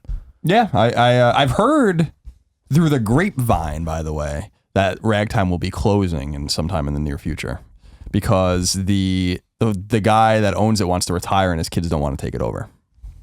Do we need to buy it? No, because I need Mike Ragtime to continue to make the fucking pizza. That's really He'll good. teach you the recipe. Buy it at lock, stock, and barrel. Learn all that stuff. He owns that whole building. Here's what I'm saying right now. I'm going to buy on my dad's film. house. I don't think I'm going to buy I'm saying it right now on film. Yeah. We got to figure out when it's closing, and I'm going. We're going. Not to the closing party. I don't need. I want some Ragtime pizza before it closes. Yeah, though. yeah. I mean, I don't know when it's going to be. I'll continue to use my sources and my moles for more intel and let will you you know. hit up Mike Ragtime and see if we can do a Game Over Greggy show from there? I could. Everyone's go into the Ragtime Pizza place. Is it in Brookhaven? Yeah. In Brookhaven. Bring him this episode right now on your phone. Show it to him and say, actually, just play it for him. I told you that my dad and I went in there Yeah. because we were talking about Ragtime or whatever, and my dad was like, oh, you know, Colin or my son or whatever, because they're like friendly with each other, but Yeah. like I don't think he remembers me that much. They were like, oh, you know, talk about it on their podcast on the YouTube show, or whatever. And they had no idea what the fuck. Like, Sure. they didn't care. So I don't think they're going to give much of a fuck about this. It'll matter now because now it's going to matter because somebody right now who is in the Brookhaven area will take this podcast to him and they will turn the phone to him right now. And we're going to talk to him. You ready? Yeah. Mike Ragtime? What do you want me to say? I think we should all talk. I can lead you in. I'm usually your point person, and then I kick it to you for the 3-pointer. Hey, Mike, you want to handle this, Nick? Go for it. Nailed it. Why are you fucking this up for me? All right, now you're gonna turn the camera to. Now you're gonna turn the phone to him. Okay, here, go. What do you want me to do? No, I'm doing it now because you already had the chance. You had your I'm chance. sorry, I was. Well, I'll be I honest with you. literally have no idea what we're doing. I don't know what the hell we're doing. We're making a video message for Mike Ragtime. Someone is gonna walk into Ragtime Pizza with their phone You're this podcast. overcomplicating What's it gonna this. walk Yeah, into this is their a phone? pizza place in Brookhaven, Long Island. Yeah. Like, should we just call him? I'm guessing the local AYSO can rent this fucking place out. We could probably throw the guy like $500 and throw a party there if we wanted to. That'd be fun. We should go back to Long Island and It's throw a a little party. businessman. We'll just pay him a couple $100. We're gonna bring 30. He wants to retire, and his 300 kids, people I think, here. want to do other things. So he's just letting it go. Instead of selling, I respect it. Instead of selling the business, which is an established business, he's just like, no, we're just going to close it up. And I'm like, that's Mike Ragtime, my name's Greg Miller. I run kindafunny.com. It's this internet thing with a whole bunch of shows and stuff. But you're watching me on YouTube, so you've already figured that out. That is the pride of Long Island, Colin Moriarty. And he says that Ragtime Pizza is the best pizza on the face of the planet. Correct, Colin? Yes. I need to eat this pizza. And as you do with all your loved members of your family and all this stuff, I thought I had forever with you. But I apparently don't, Mike Ragtime. Time is growing short for your business. You probably are fine. Congratulations on your good health. But your pizza is going away. I want to come to New York with Colin. Correct, Colin? Yes. And I'd like to eat some of your pizza. But I want to do a show like this while we're there. Now, hopefully, dozens of people have come in to annoy you with their phones showing you this video message. So you understand the power we have to bring in dozens of people to eat pizza in your restaurant. We would like to come hang out with you in your restaurant and eat pizza. Right, Colin? Yes. So please allow us to do that. One of the people showing you this will tell you how to get in contact with us. Are you going to be surprised when he calls you and says, my restaurant's open to the public. You guys can come in whenever you want. It's like literally, it's not like the Battery Club where you have to be invited to go over there. I'd like him to know that it's an important thing for us. You want a personal invite from this poor No, gentleman. I just want him to say, yeah, come do a podcast. It's fine. Cool. Okay. It's so funny because someone had pointed out to me, I haven't looked at it recently, but like their Yelp reviews are very like good or bad, like right in the it's like average right in the middle. I'm like, that's so strange to me because this place is like was such an institution when I was a kid. Now people are starting to hate. Are there other competitors that I'm unaware of? I don't live there. There's a whole bunch of them. If I know anything about Mike Ragtime, right, Yeah. it's because he's not bowing to everybody's whims right now. they I have know I such- don't that's have a so- gluten-free crust. Yeah. No, I don't have a broccoli crust. No, I don't have some other crust that isn't fucking flour. It's a flour. It's pizza. Because that place is like an institution when I was a kid. Like that place, like people really loved that place. And I was kind of devastated when I heard that it was closing down. But I'm glad it's not like for business reasons. It's just because like they just would rather just, I guess, shutter it than like not have it in the family. And I think I kind of respect that. And you got to think as well, like that they wouldn't want the name of the place to be tarnished for like the dad. You know what I mean? Yeah, absolutely. His name's not really Mike Ragtime, by the way. It's just what we call him. I know his real last name, but I'm not gonna say it. Do you think he's never going to change his name to Mike Ragtime? I hope so. Why He's did a you nice pick the guy. name Ragtime? Do you like ragtime music? I think it's like the whole theme. Like there used to be a mural on the wall that was like people like partying and like having a good time. I think in like the ragtime era, and I think that was kind of the idea. Gotcha. Inspired Chuck E. Cheese. True story. Nope, that's not true at all. And my final business, I don't understand how they stay in business, magic shops. You're telling me magic shops are turning enough business so that these motherfuckers can just stay in there selling their abracadabra hats? Now, there was a magic shop, joke shop on the outskirts of DuPage County we used to go to once in a while. And I was super... Unincorporated? No, this is beyond unincorporated. We're getting to like the edge of the universe here, the edge of DuPage County universe. What was it go to called? this thing. The Outback Log? Outback, out Benton. Outback of Burke. Outback of Burke. Yeah. Anyways, it was Outback of Burke, Chicagoland. Mm-hmm. Yeah. And you go there. I remember as a kid, I'd love going there. They had all the stupid, like the trick gums where you eat the gum and you turn your teeth blue Mm-hmm. and garlic flavored candies. And I was like, oh, this place is cool, whatever. And I remember going back there years later and when I had, I was like 16 at least because I could drive a car and they had all that stuff, but it was still the same merchandise. Mm-hmm. You bought the gum, you could break it in half. It was like when you get, a pack of baseball cards and the gum's in there and it's like, what? No, you're not moving this merchandise. How can you afford to keep the lights on? No one's coming in here to buy the fucking plastic wand anymore. Well, I think that's where you're wrong, Greg, is that you were a little kid. You didn't realize that back then the gum was a piece of shit too. You wanted it. There's little kids. It's weird, but there's always going to be little kids. And they're all going to love the same the spider with the pump thing that you pump and the little spider jumps. That's cute. The kids are going to love that shit. It is cushions. Whoopee cushions. All are a that thing, stuff. Yeah, no, that's like fart bombs. Are you kidding Yeah. me? Like, you're telling me that the 5th graders right now aren't trying to buy up all those things? They're probably stealing a whole bunch of them. Seriously, I'm I don't 27. I'll condone still that. buy up all those things. Right? Yeah, we're not going to steal any of those. Yeah. We'll just buy them and use them all. I don't Exactly. need one. I have Kevin with me. If I ever need a fart bomb, No, he just goes. Also, if you ever need a glitter bomb, you got Kevin also. Yeah. Just Or if you just see whole someone to bunch of sweat. So I was trying to make a connection to sweat, but you beat me to it. Sorry. I don't know. Magic shops, I don't think that there's enough of them for it to be an issue. I think that they're random enough that it's like, huh. Like there's one it's kind of near us. Yeah, in the and neighborhood. That's a weird one. You walk Because by they it, don't- no they one's don't- ever They in don't there. want our service. Nick had an experience. I'll there. never go back in. He had a magical experience. I've been saying since we go to lunch by there sometimes, and every time we go to lunch, I can see it out the window. I'm like, one of these days, I'm going to go into that magic shop. That's not true. It is. Every time I'm like, Nick, can we go there one day? No, every time I'm like, we should go today. And you're like, yeah, we should go today. So I'm like, one of these days we're going to go there. Finally, we had an extra like 30 minutes, and I had my Diet Coke still from lunch. And I'm like, I'm going to refill it, of course. Notch. Can't leave a place that has free refills without refilling the coach. And I'm like, Kevin, today's the day. And Kevin's like, don't tease me, dude. Don't tease me, dude. I'll fucking go. Was he sweating? Of course he was sweating. It was like I could just feel his back sweat from like 5 feet away. So Kevin and I are super excited to go. We're like two partners in crime. We jaywalk across the street because we're so excited. We don't want to go to the light. Natch. And we walk in to this fucking magic shop that you could tell not a soul has been in all day. And the first thing this guy says to me is, we don't allow like beverages in here. And I said, well, guess I'm not coming in. And I left, and I've never gone back to that magic shop. You, sir, are not getting my business at whatever Everyone's magic shop. Perfectly reasonable rule. We also finished For what? the Like I'm gonna Pepsi fucking get the stuff. magic deck of cards wet? Like I'm a 36-year-old man.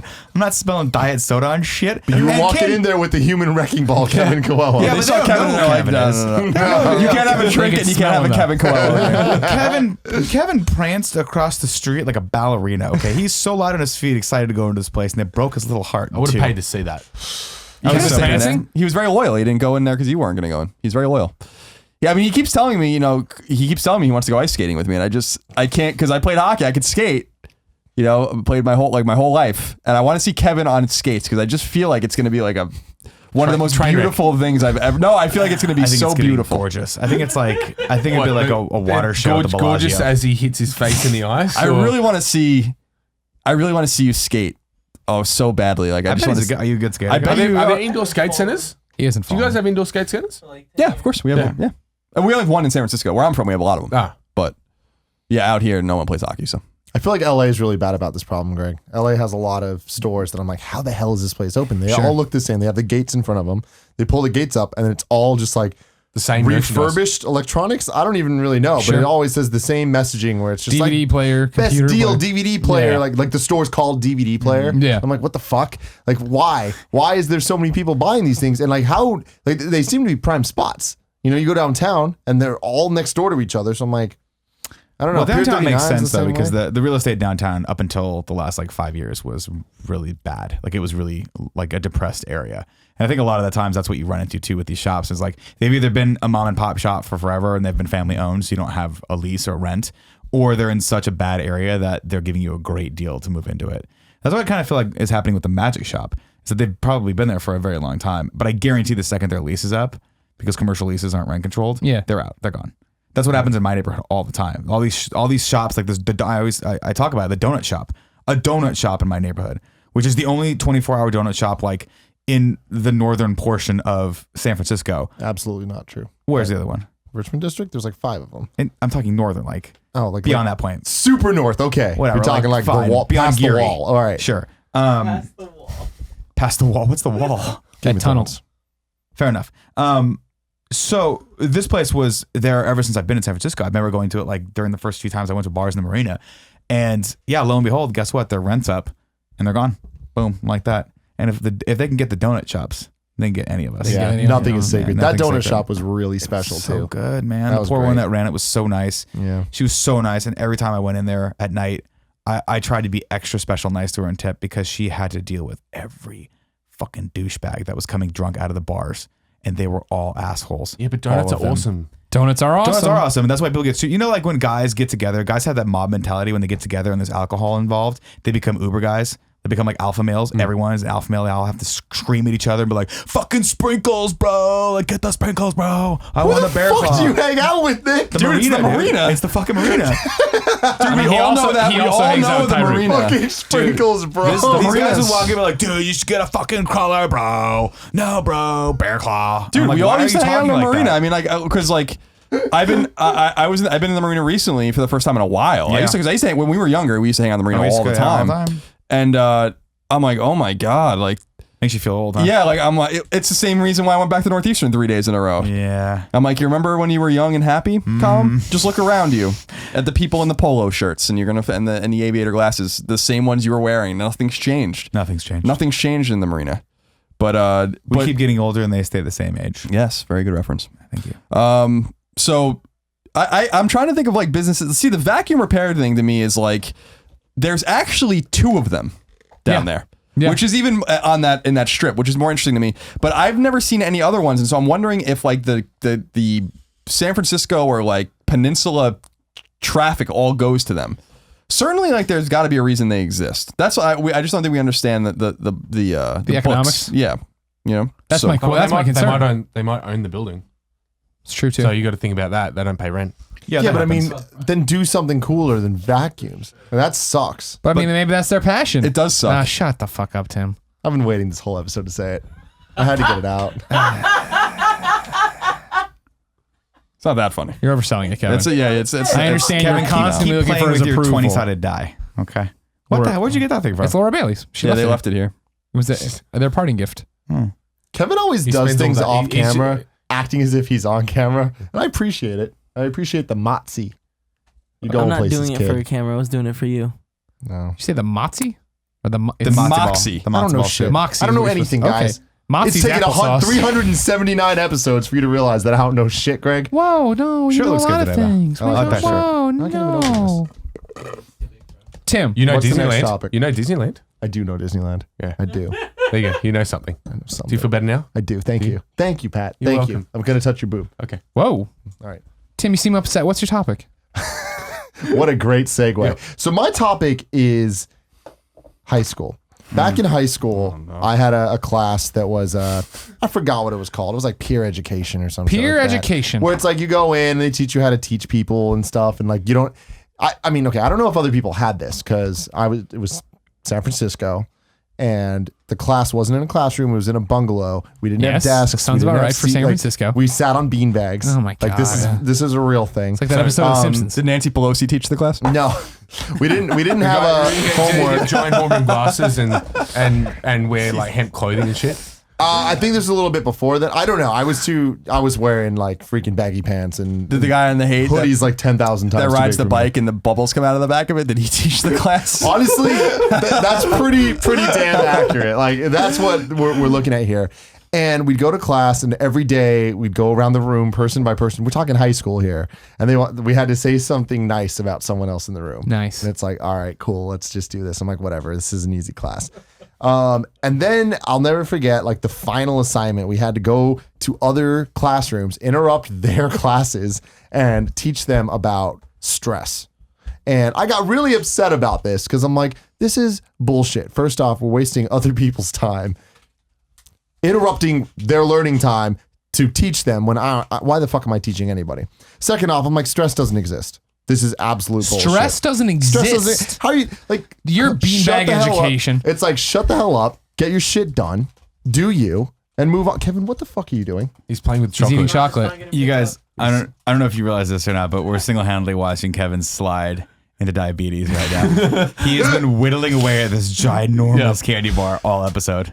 So I was just like, there's no way, like this stress shit doesn't exist. And it's just like, people just need to calm down. Like people are just like looking for excuses to, Chillax. yeah, they're just like, come on. Chillax, everyone. And I was convinced stress doesn't exist. I am now 26 years old and I can confirm stress does exist. I wish I could go back to 16-year-old Tim and be like, hey, you're going to realize this one day. Thank you, Colin. You had a little feather on you. I did. I'm feeling feathery. Yeah, it took me a long time to understand the feeling that I've been feeling, but I'm like, oh yeah, I feel kind of like someone's like, you're stressed. I'm like, no, I'm just overwhelmed. You know, it's I just keep coming up with synonyms for it. I'm like, no, I'm stressed. That's what this is. When do you think? So is it recently you've learned of stress?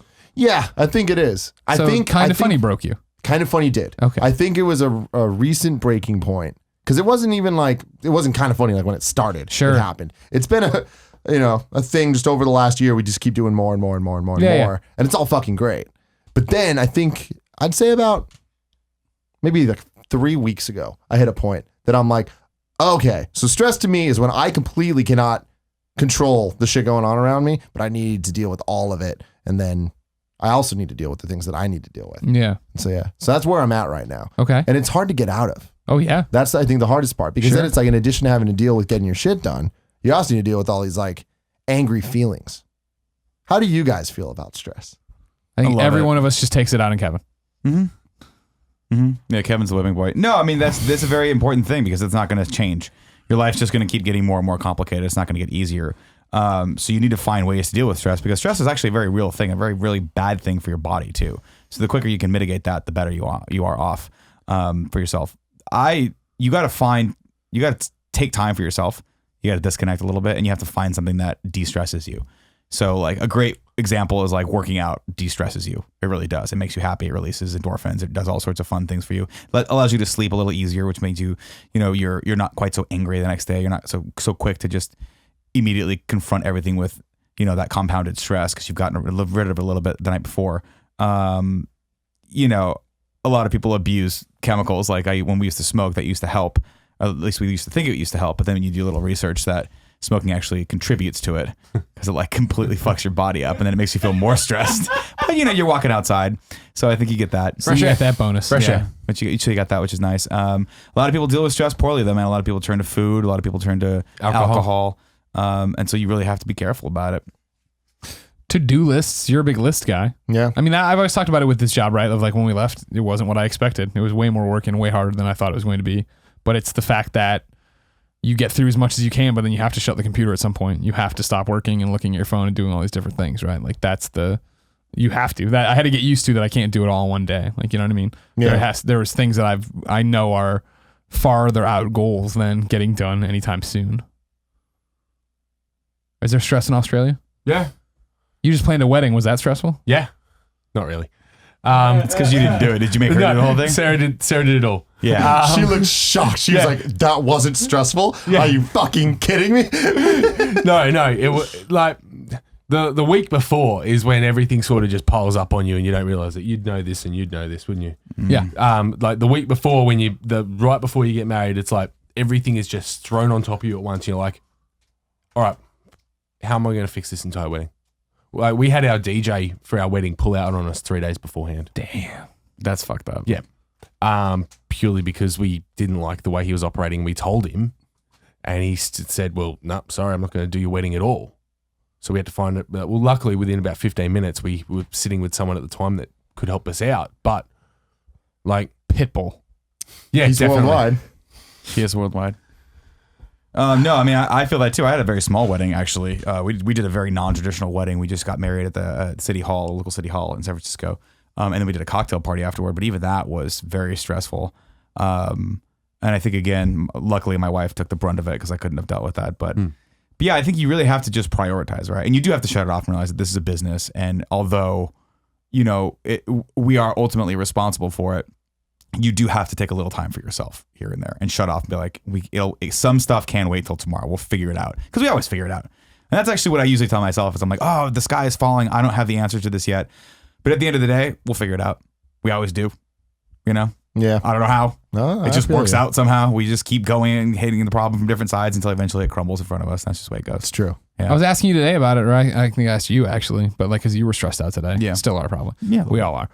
It's just the act of like, what can we do to help? Like, you know what I mean? And not even like your number one priority problem, but what about the rest, right? Yeah. We're all terrible at telling each other what we need from each other. It all very much is we run to the four corners of the earth with our problems and what our responsibilities are.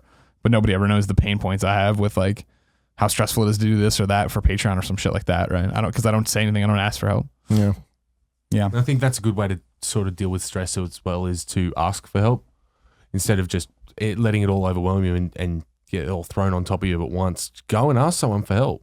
Just say, look, I need this taken off my hands for 5 minutes while I just sort this other shit out. Mm-hmm. And I'll come back to that later, but can you hang on to it for me? And they might just fix it for you while they're hanging Yeah, on no, to it. for sure. And again, like my favorite thing, and I think a big reason for why it took me so long to hit this point is Kevin, who has always been there for me whenever I need help. He's been there and he's helped me. Kevin's so awesome. it's like he's like de-stressed me for my entire life. It's just now there's too much to throw at him. Now he also is stressed. His plate is full too. Yeah. So now I guess what you're telling me is we need another Kevin. His plate's full with chocolate. That would be His- great. It is full of chocolate. So is his belly. But yeah, but the other thing I would say too for you is like take a day. Honestly, Yeah. like I know you don't think you can, but like take a half a day in the morning and just like work from home, relax. Because also coming in here, like we come in here, but then in order to solve problems, we have to kind of talk at each other, and which is also like another level of stress that keeps going because I'm like That's trying the to pay most attention, stressful part. trying to pay attention to something that I know Greg has something important he wants to talk about. So I have to pay attention to that, but then this email just popped in that I know I'm like, fuck, I totally forgot to do that yesterday. I got to do it today, So sometimes even just clearing the minor low level to-do list at home before I come in can be very, very helpful. Yeah. And that's what we do. We get to do that in the mornings, but you guys kind of don't because you have to do the morning show sometimes. But yeah, also we do need to get better at prioritizing and like just saying when enough is enough here because we tend to just be like, that's a great opportunity. And then we take it. And it's like, fuck. It's an awesome opportunity, but it just added like 30% more stress to my life. And you guys know exactly what I'm talking about right now. Yeah. So there's lots of stuff that we're doing that's awesome and exciting, but also very stressful at the same time, which I feel like is that's the hardest kind of stress. It's not hard. Like when you're dealing with a breakup or you're dealing with like trying to quit a job or finding a new job, that's a different kind of stress than when everything is going well but you're just really overworked. But if you don't do it, that good thing that you really want to happen won't happen. That's like a different type of, that's almost more stressful because you're like, like. Yeah, I think that's kind of the thing where it's like it sounds so easy to just be like take a day, but it's like that is the opposite. That is adding stress, if anything, And I think I'm just in a weird position where it is the thing that I like to do is the shit that we do, Right. So then it's just like I was saying, it's just when I can't control the thing happening. It's like when Kevin can't do that extra thing because like he's just out of his reach. That's when it's like fuck. Yeah, because that's we're looking at dates and you're just like, oh, those dates are like Kind of Funny Live in particular. Right. That's a month away from today. Buy your tickets, kindoffunny.com/tickets. And it's gonna be fucking awesome. I know it's gonna be awesome. I know it's all gonna come together, and things that don't come together won't come together, and it'll be Right. totally fine. But it's just like I want them to. Yeah, I mean and you look at like films, right? Big films that like or games, right? That they set a release date and then all of a sudden they kind of blow past that and and everyone's like, oh, that's how could they possibly do that? But you see how many moving parts go into something just as simple as like our animated show, for instance, right? And it's very, very like one little thing that happens in someone's life can set us back a day, right? And then so you see how like that might be compounded on a film or a game where 300 people are working, and like that one lead person took another job somewhere else midway through the cycle of the game, and then all of a sudden everything goes to shit, right? Yeah. And it happens in movies all the time. You see movies that go wildly over budget because something just didn't start right, and then you have to manage, like you said, all these other people who you can't do their job. Like you just physically can't. Like we control, and that's what I think is part of the power of our business. Is like we generally control about 99% of the production, the output that we have here. But as we start to grow and as we start to have to rely on other vendors and other artists, like we just can't do that job. And so we're sort of influenced by those, like we don't have any influence rather over those outside sources. And it can be stressful. It can be really stressful. But once you figure that out, you grow as a manager and as a producer, and you get better at it. It's just the way it goes. Yeah. Yeah. Now that you know stress, you can conquer it. It's true. That is true. I do actually think that is a big part of it. Like now that I admit it to myself, I think that it's like I've been denying it for so long that it's like, I mean, I've said this phrase a bazillion times, especially on love and sex stuff, but you got to feel your feelings. And I feel like that I need to understand it allows me to try to fix it and try to like really solve the issue at hand. And it's like, I need to not get angry about this stuff. Like I'm pretty good about containing anger, I think overall, but I need to learn how to deal with the anger that I feel from the stress towards myself, not getting the shit done. Sure. And turn that into good energy. Cause I think I can. I think that I can turn all the negative feelings into positive feelings. Just got to figure out how. Yeah. Yeah. I don't like it because you are the one who's always the Trying. normal. You're the temperate. You're the everything will be okay. And then when things start going bad and we all scream at each other, you usually just sit there. So yeah, I don't like you falling. Yeah, I don't like to fall. You're usually the sole voice of reason where you're like, dude, we're gonna get it done. Don't worry about it. I'm like, you're right. And then Nick punches through the wall. He does. And unfortunately, Kevin's on the other side of the wall, and he's like dodges it. And then Nick inappropriately touches Kevin through the wall. That's how he it's relieves no it. longer That's a inappropriate. stress release. Yeah. Today there was like a chain reaction that I fucking hated, where Nick walks by Kevin and like touches him somewhere, and Kevin goes, "Oh my god!" bounces back into me, pushes me into the wall, and I go, "Oh my god!" I'm just like, "This is my life. This is the rest of my life." Yeah. wouldn't I'm have it sick of any other everybody way. being in the hallway. Not you. This isn't about you. But I mean, when we pass each other in the hallway and it's like nobody's ever in the right position. No, never. I like how this fucking is slowly turning into Festivus. We have to air our Airing your grievances grievances. with each other. we should do a Festivus episode. Sure. One day during Festivus. Feats of strength and Yeah. airing your grievances. Yeah, we should do that. Colin, Yes. what's your topic? So I was having a conversation with someone recently. Sorry, my phone's blown. And the conversation was about politics in the games industry, but then it was like, well, the statement came up like, well, you're the most prominent conservative, the most prominent Republican in the games industry, right? And I was like, well, maybe, but what about? And then I like went in my mind. I'm like, there's no one else. Nope. Like that. Like, and I don't mean that with any disrespect or whatever. It's just like in the gravity well of like all of the major sites, and then like all of the offshoots of those sites that came. So like we're kind of an offshoot of IGN, not literally, but figuratively, in the sense that like we come from that area. So like I'm not talking about people that were born necessarily on YouTube or in other spaces, but people that were born in like traditional games media or whatever. What was traditional games media? I realized that there's like no one else. And I started to, for the first time in years, I've been in this industry for a long time, started to really think about it. I'm like, isn't that weird? Like, isn't that strange? And I started to think about it. Well, I started like looking up statistics, and I'm like, there's got to be a statistical anomaly that explains this. And so I started like going into, I mean, this is very American centric, which I apologize to our Get foreign the audience fuck for. out, Pat. It's just that like I can't account for that, and most of the people we deal with in terms of like our peers are actually American. So, so I went and I looked up some statistics just about political ideology in the United States, and I think these numbers will surprise people. Okay, so I found 3 polls. Okay. Gallup and USA Today did a poll in 2010 of Americans. 42% of Americans identify themselves as conservative. Only 20% identify themselves as liberal. And then everyone else is in the middle.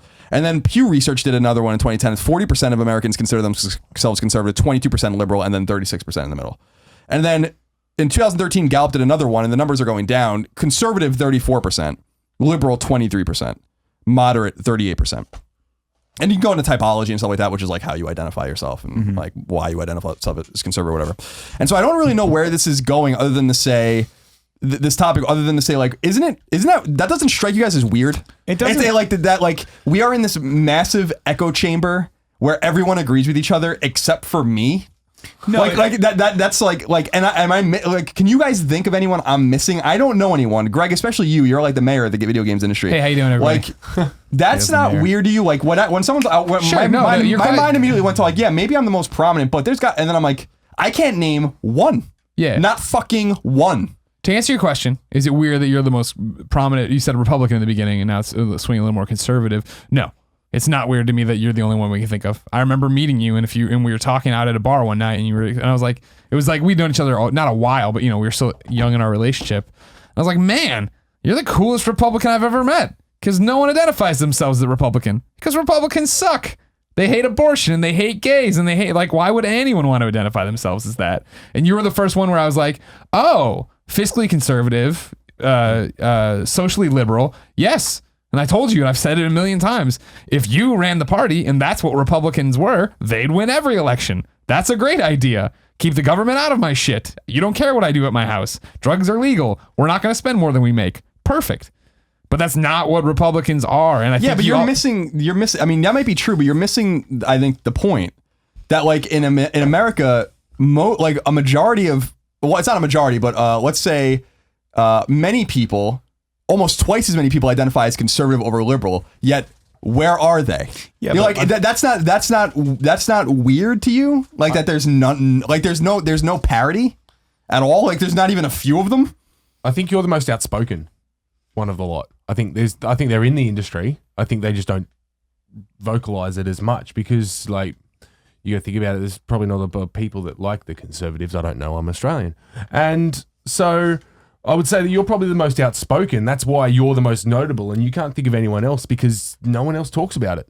Yeah, that's kind of the thing I'm getting. The root cause of why I wanted to bring this up was not only the strangeness that there's just it's just an echo chamber. Like, everyone just agrees with each other. Like, can you go back to 2012 and figure out any other games journalist that was like, I want to vote for Mitt Romney? Sure, but here's the point, though, is the other thing of why you're the most prominent. It's because you say all that stuff. Why I couldn't tell you. I mean, you're correct. And do I know any other conservatives that are outspoken? No. But why would I? I wouldn't follow them on Twitter. I wouldn't want to listen to them. I follow a bunch of liberals on Twitter. Sure, but I'm saying I don't. Even when the liberals tweet about political stuff on Twitter, that's not what I'm following them for. Sure. If I go in and Kez is going off on policy or something, just keep scrolling. I don't care. I want to know about what she thought of how her Dark Souls book is going or what she's playing that. And I think that's the other thing about it is that we're an industry where our passion and our careers are gaming. So we all talk about gaming, and that's what I mean, that's how I identify people more as what they play or what they do or what they cover more than I don't know. Like, this is similar to being like, I always screw up her last name, but no, I'm gonna screw up her first name too. Fuck. Daniela from Now Polygon. You know who I'm talking about? Help me out. No.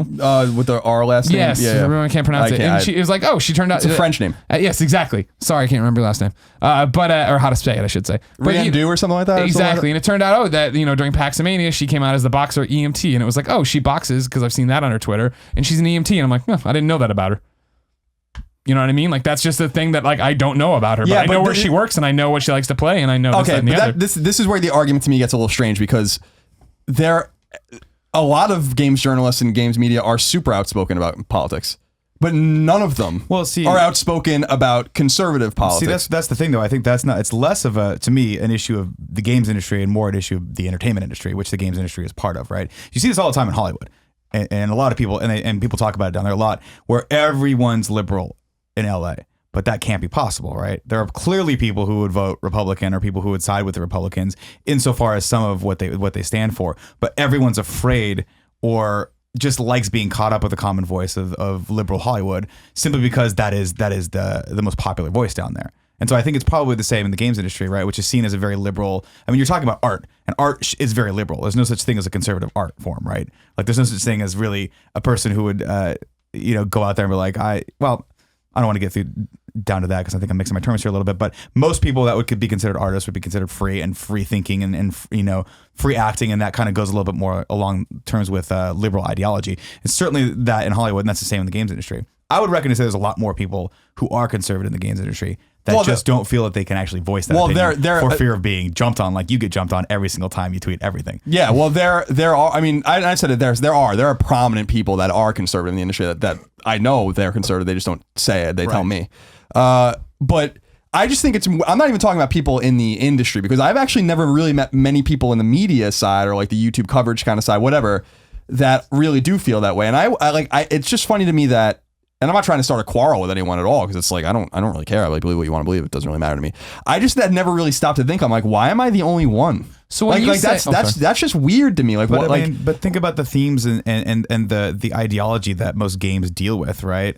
It's more about liberal thinking than it is about conservative thinking, right? So you've got a whole industry that's But what does that mean? Basing a lot of their I want to turn it to you. I'm sorry. What does it mean for you when you're talking about? You mean like talking about the Republican race and just like Cruz and presidential politics? Like, you're not going to find, not that I support Trump, but you're not going to find anyone that supports Trump. Everyone loves Sanders or Clinton, or they talk about how, like, you read things from PR people, from like whoever, like how dumb the Republicans are, how stupid it is, a clown car, all these kinds of things. You see like really none of that except from me. And again, I'm talking like in the sphere of influence of these major sites and then their outshoots. I'm sure that there are plenty of people on YouTube that are conservative gamers. I'm sure there are plenty of people in all these other alcoves. I just am not familiar with them. I'm talking about like mainstream. We're not really mainstream anymore, but mainstream and then the offshoots of those mainstream things. I mean, I remember when we were at IGN, getting huge arguments with people. Like, there was no one at that site like me. And there were a lot of us, like that was, and I never really stopped to think about it. Like, I never actually stopped to think about that. Like, I knew that I was like kind of on an island alone, but I never thought about like why that was weird. And then so I started to think about it more today when I was preparing for this, and I'm like, it has to do with age. Yeah. And it doesn't, because the statistics show that the average age of a gamer is 31 years old, and only 29% of gamers are under 18. So these are like more of like maybe Bernie Sanders centric, like very ideological, or really not ideological, idealist. And then 32% 18 to 35, and then 39% of gamers are 36 and over. Then there it is. I looked up this thing about, because I wanted to see political typologies, they shift. So like, they get closer to what? It was like 30 or 32. That was the breaking point. People go more conservative. And so only 18 to 29 year olds, only 4% of them consider themselves steadfast conservatives, and then business conservatives 6%, and then young outsiders, which are like moderate Republicans, which are like me, are 19%. And then you have like hard pressed skeptics, which are kind of like moderates, 9%, and then next generation left 19%, family and faith and family left 10%, solid liberal 16%, and then bystanders is actually 17%. So people that are just apathetic, which you see a lot with younger people. That by the time you're 65 or older, that goes down to 3%, and then steadfast conservatism raises to 21%. But actually, like young outsiders and business conservatives actually like shrink or stay the same. So like the conservative ideology becomes bigger, but not by much as you get older. If you go by these numbers, and these numbers I think come from Pew Research. So like, that doesn't explain it away either. Well, here's my question. I really do think it's like ideologically consistent people hiring ideologically consistent people, making ideologically consistent people feel safe and like they can say something, and then like everything else is buried. Go ahead. My question from all that and the stats, even though, is like, what about when you said it's about our age, right? How old we are, our age demographic. I'm not talking about the numbers you're bringing up. I'm talking about, for our age demographic, you're the most politically active person I know. You're my most politically active peer. You always have been. You're dialed in. And so is what you're talking about now and what you're seeing now just, and stick with me because it's going to be a walk, but you'll get there, just another World Cup? Because now the election matters. Now everybody's suddenly talking about it like they've been fucking campaigning, stump speeching for Bernie or Hillary forever, right? But where were they when the regular elections come around? No, that's a good point. And I've said it before, and insinuated it before. Like, out of all these people that like, I've had, quarrels with, or just like that talk shit or whatever, none of them seem to know anything. Like, most of them. So it's like, just the way they talk and like so I do agree with you, like where they don't seem like super dialed in, and that's not an insult because they're liberal. It's because like they really aren't super engaged. But you see like you were bringing up, Nick, the movie industry, and I agree with you in the music industry, but there are very conservative alcoves in those, in those arenas. Like country music, for instance, isn't all conservative, but that's a conservative and very mainstream, Southern genre of music that is certainly dominated by conservatives.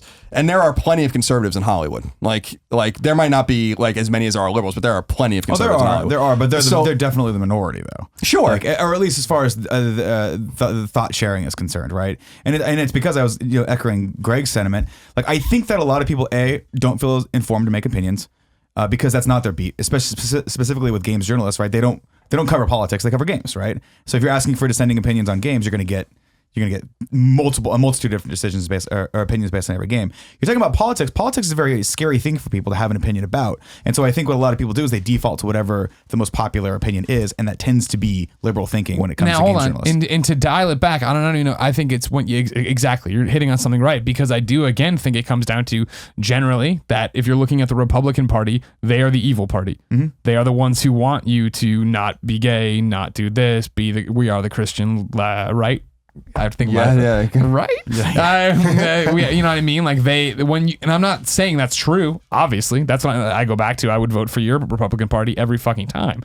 But when you sit there and you do talk about it, that's how it nets out for at least my generation, or at least my point of view, maybe. I'll listen to that. And I think a lot of people are in that. And I think that's why you're talking about like why people come out of the woodwork or whatever. And I think you're saying, you know, I mean, again, I can't speak for you, I guess. But when I look at my Twitter feed and I see it's all these people rah-rah, I look at how terrible the Republican Party is, it's jumping on a trending hashtag. There's a debate going on right now and Trump's being crazy.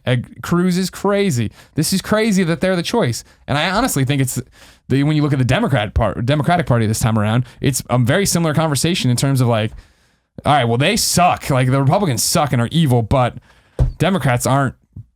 They're not evil. That's like the best you can say, right? Like Hillary's Hillary and Bernie has a bunch of plans that are socialist and maybe it couldn't work and he can't pay for them. But it's like, this is the election where I feel like everybody's fucked. Like everybody feels like they're fucked in this one. But the Republicans are still an easier punching bag. Republicans are still an easier punchline when you get to the end of it of what they're going to say or what they're going to do. Whereas, you know, when the Democratic debate comes around, it's not a fucking deal. I don't really know what's happening till midway through. Drucker makes a joke. Like Drucker's super. Like that's, I guess, for me in the conversation. Again, now I blow by these tweets. I don't care. This is not why I follow people, right? But if you're asking me who the most active liberals are, I see, right? I'd be like Drucker, and then I see jokes from other people, but I don't count them. You know what I mean? Like I would say, like you and Drucker are the only political voices I'm seeing from our echo chamber that I'm like, oh, these people are actually dialed in and super into it and know what's happening. And I'm sure there's more, but again, that's not standing out to me. And maybe I'm not following those people for that reason or da. Sure, but I guess the bigger question, and again, I didn't know where this topic was going to go, which is kind of why I wanted to do it, but I just find it's not about whether it's right or wrong, the ideology, and it's not about like kind of the enclaves of people that are conservative or liberal that are outside of this sphere, which I'm sure there are many. Again, I want, you know, I reiterate that only because I am not familiar with like really about like with YouTube or with like these alternative I'll tell you press. right now, be honest, I mean, I would say probably, well, YouTube's a little different though because there's so many different creators. But out of the ones that I see, most of them are liberal. Right, but what I'm saying is like, so I'm not familiar with like the alternative press. Like I'm sure that there are games media on YouTube or and these smaller sites that are more conservative. I'm just really just talking about like what I'm exposed to, which is like the stuff that most people read. You know, like. And I really am astonished that I just never thought about it, where I'm like, it's not even about like outward or inward. You know, I know a lot of people that have political leanings that we used to work with at IGN that are there and not there anymore. And you can pull all of them. They're all liberal. All of them. You know, maybe a few moderates, but like all liberal. And then there's just me. And like, that's to me that like the reason that like, I think frankly, my arguments are so sharp is because I have to constantly defend myself. And so like, and I'm not like trying to toot my own horn. It's just like I've been tempered in the fucking fires of this shit for this industry that is totally against me. But why is it against like my political leanings? And why aren't there more conservatives? And like why aren't they more comfortable being like me? Because I'm the one that says like fuck Donald Trump, fuck Ted Cruz, fuck Reince Priebus and all these guys. Like this party sucks. And like this isn't conservatism anymore. This is bigotry. This is wrong. This is racism. This is sexism. And like, but there are core conservative principles that I believe in. And I'm still the only one even saying that. Yeah, but you know, but I think it's because well, go ahead, you go. I was going to say you just hit the nail right on the head, right? All those things you just listed are all the hot topics, the hot button topics of the internet, right? Not a lot of people want to really kind of get down to the nitty gritty of like our economy, but they do want to talk about abortion. They do want to talk about women's rights. They do want to talk about black rights or race relations. They want to talk about all of these incredibly important social issues, and those are the ones that everyone has a liberal opinion on. And I feel like that's the big thing is like those opinions matter more to me than they do the conservative thing. That's what I've talked about before with you, right? Like I care way more about your stance on abortion than how you're going to fix the budget or the economy, because guess what? It's always going to be broken. Granted, I'm super jaded, which I think a lot of but why would you care? But why do you care about that? Because like that's because I can't fathom. That's already settled though. Well, that's the thing is like first of all, they're pro-life. There are more pro-life people than pro-choice people in the United States, and the that's settled. It's over. But look at what we're seeing, right? Arizona are like trying to make changes to that right now, in Texas. Yeah, but the federal government had already has ruled on it. States have 10th Amendment rights to say that abortion's illegal. It's not settled. Like they're making changes that would then go back to the Supreme Court and could overturn Roe v. Wade. Well, how would they overturn Roe v. Wade? Like, who's going to overturn Roe v. Wade? They're saying that in Arizona, I think it's Arizona, they're saying that they want people to have, the abortion clinics that will do abortions have to have I think it was they have to have a certain type of doctor, and most clinics don't have it, so they'll have to close. And that'll make it so in Arizona, there's going to be 2 clinics that'll be able to do abortions. Yeah, I mean, that happened in Texas. I think you're talking about Texas. Texas. That was the whole Wendy Williams, not Wendy Williams, Wendy, what's her name? The chick that ran and lost for governor against Greg Abbott. Wendy Spencer, maybe? Something like that? No, that's a character in the animated show.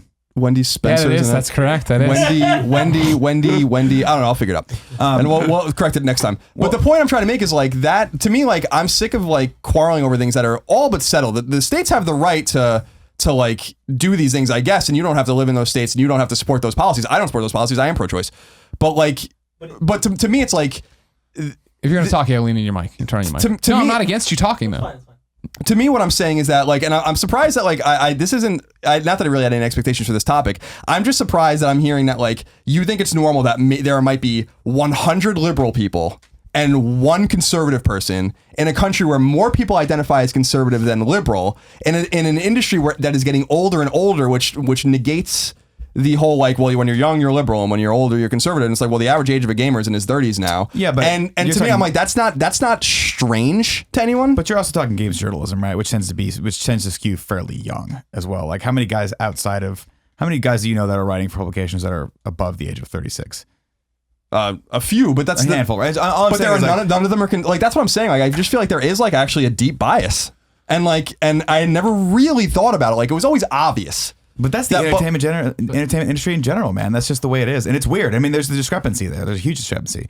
But I think, honestly, to go back to the idea of more social thinking is look at what's happened in the last 5 years. We've had gay marriage legalized, and for the most part, which is great. We're starting to legalize pot all around. Also great. States. That's great. So people, I think, are honestly responding to that and understanding that that's what social media can be used for. That is how opinions can be shared, and that can actually move the needle. Whereas no one really understands. That's quantifiable, right? Boom, we all got together, we all got behind this, and gay marriage is now legal. Colorado can now smoke themselves into oblivion and make a ton of money, and their economy can be fucking awesome, right?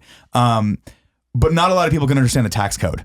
Right. And that's not as easily quantifiable in 140 characters on Twitter as it is, to legalize it. So I don't know. I feel like it's just a lot of people want to share more in those ideals because they're a little bit easier to grab a hold of. And I think they're also a little bit more easier to prove that you're a real human being by believing in pro-choice, by believing in gay rights.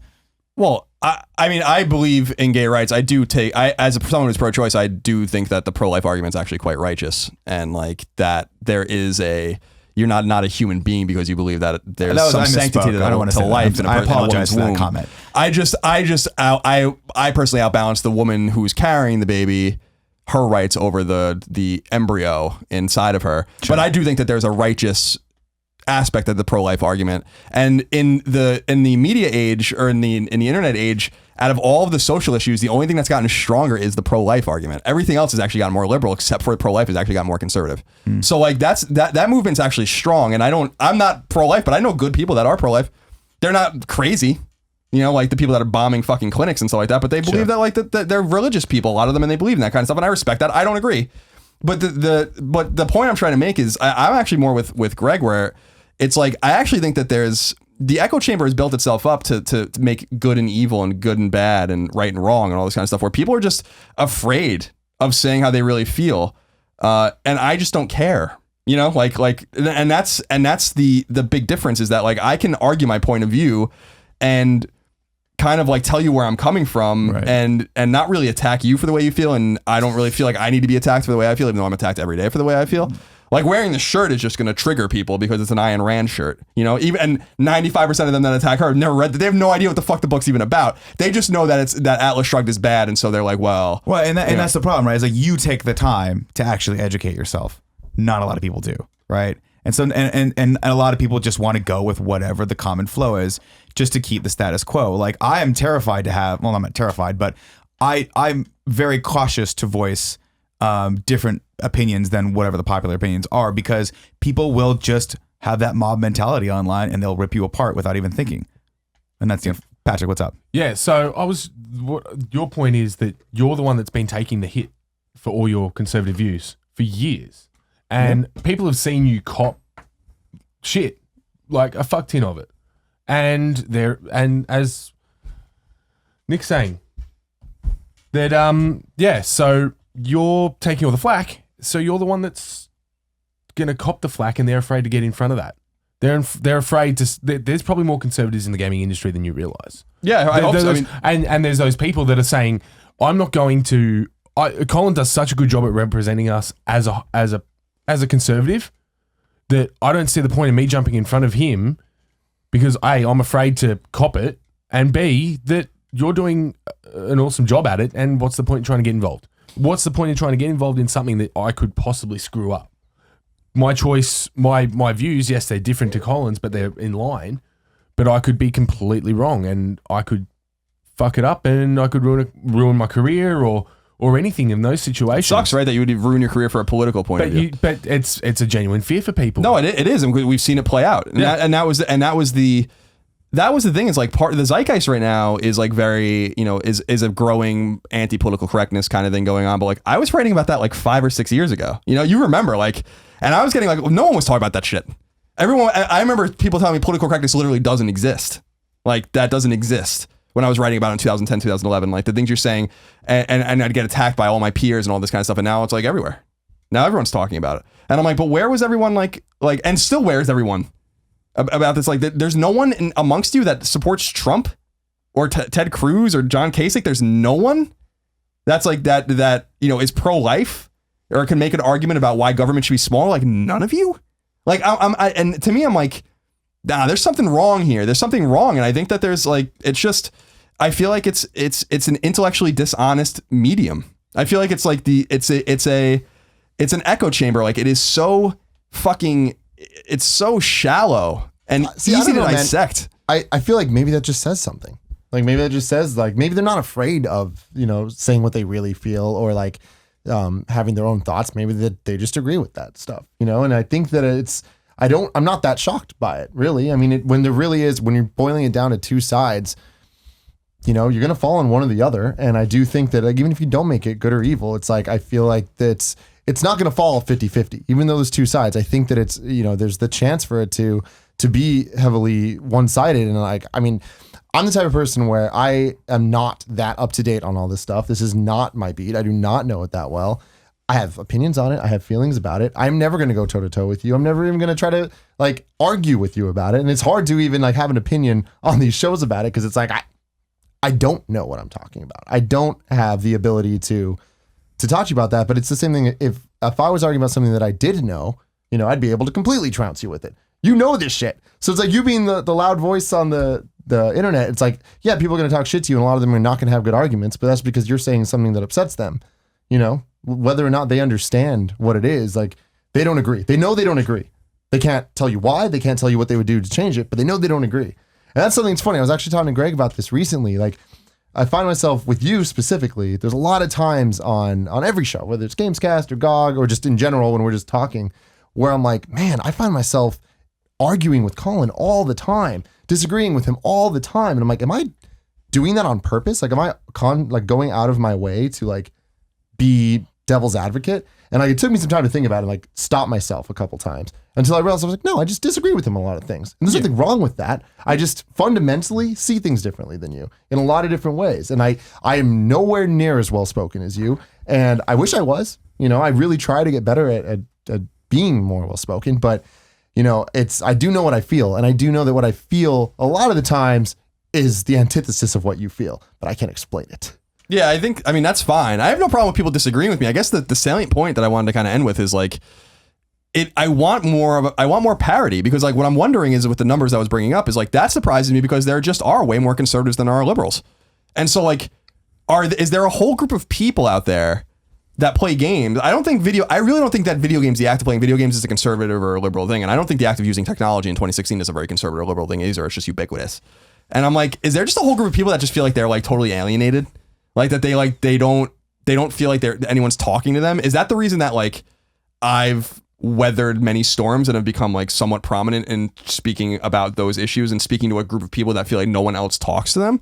And what disappoints me is not that I'm the only one, and necessarily, it's just that like we're not sharpening each other's arguments or like keeping each other honest at all, because like everyone just agrees with each other, and that's really scary for me. Here's what I want you to chew on, because I think it keeps coming back to the word echo chamber, right? And now this is not a great example, but give me time to flesh it out here for you, okay? It's similar to me in the way that you are the most prominent Islanders fan or the most prominent Jets fan in the video game industry. Maybe, and you can correct me if I'm wrong, but let's just for right now roll. I don't know if I know any other Islanders fans in the industry. And so there's my I don't point. think there are any. Yeah. So there's There are a lot, but so that's my point, though, right? You're talking about something in an echo chamber that doesn't not belong in, but people just don't care about or that doesn't matter to them, right? Like you're the only Jets fan in the video game echo chamber, and then there's you're a few other Jets fans. But I understand. You don't understand what I'm saying. The same thing with like the Republicans. Like when you start talking politics, I'm always like, oh, cool, Colin's well spoken, and then eventually I'm just like, cool, ready to move on or do something else. Like it's not what I care about. Just in the same way that's possible that's how it is for everybody. That in the video game echo chamber we care about video games, and obviously if like when that on the one where we did like the GameOverGreggy show topic where we ranked our media, right? Like not. Obviously, I think on this table, actually, I might have been the only person who put video games at number one. Maybe you did. But like for everybody in the video game echo chamber, video games are one of the top slots for them, right? And so when that echo chamber is being used for talking about if Severed is as good as we say it is, or if IGN is as good as say it, and there's argument, and there's opinions, and there's people backing up with what they have, I think it's the same way where, I mean, I think maybe you're looking for the political echo chamber where it doesn't belong. Maybe you're looking for the Islanders echo chamber where it doesn't belong, right? Because you're not confused by there not being more Islanders fans, right? In the video game. But that argument doesn't make any sense, because what I'm saying is that it's not the industry isn't apolitical and then I'm a conservative. The industry is political. Are you a libertarian? You used to be a libertarian. I am. Libertarianism is a form of conservatism, and Okay. I am a conservative. I believe in small government, and like I am fundamentally conservative. But like when you say conservative, people think Republican and they think Cruz and Trump, and you're like, doesn't anybody else in this support them?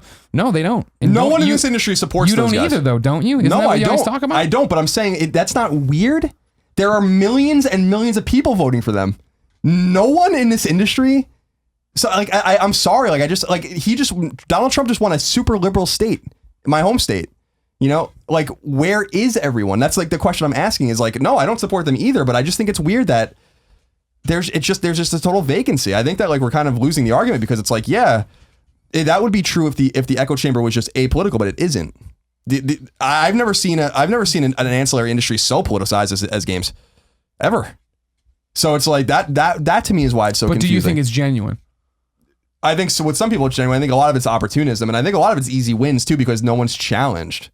You know, and so what I'm saying is like, I wish that there was more people that were arguing all the different sides, because it would sharpen everyone's arguments and kind of get down to like the nitty gritty of what's true and what's false. Because I think the reason that I've been able to figure out about what I've been wrong about, what I've been right about, is because I've had to like really defend myself. And I'm sure that and sometimes I'm like, no, actually my defense doesn't make any sense. Like what I'm saying actually is wrong, and you change your opinion, and you're allowed to do that. That's fine with me.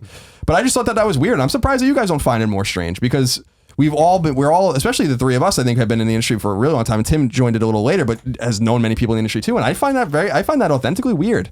Like that there's an imbalance there. And where there should be maybe not 50-50 or maybe not 40-20 like it is in there, 40-40-20 with conservatives, moderates, and liberals, but not like 99-1.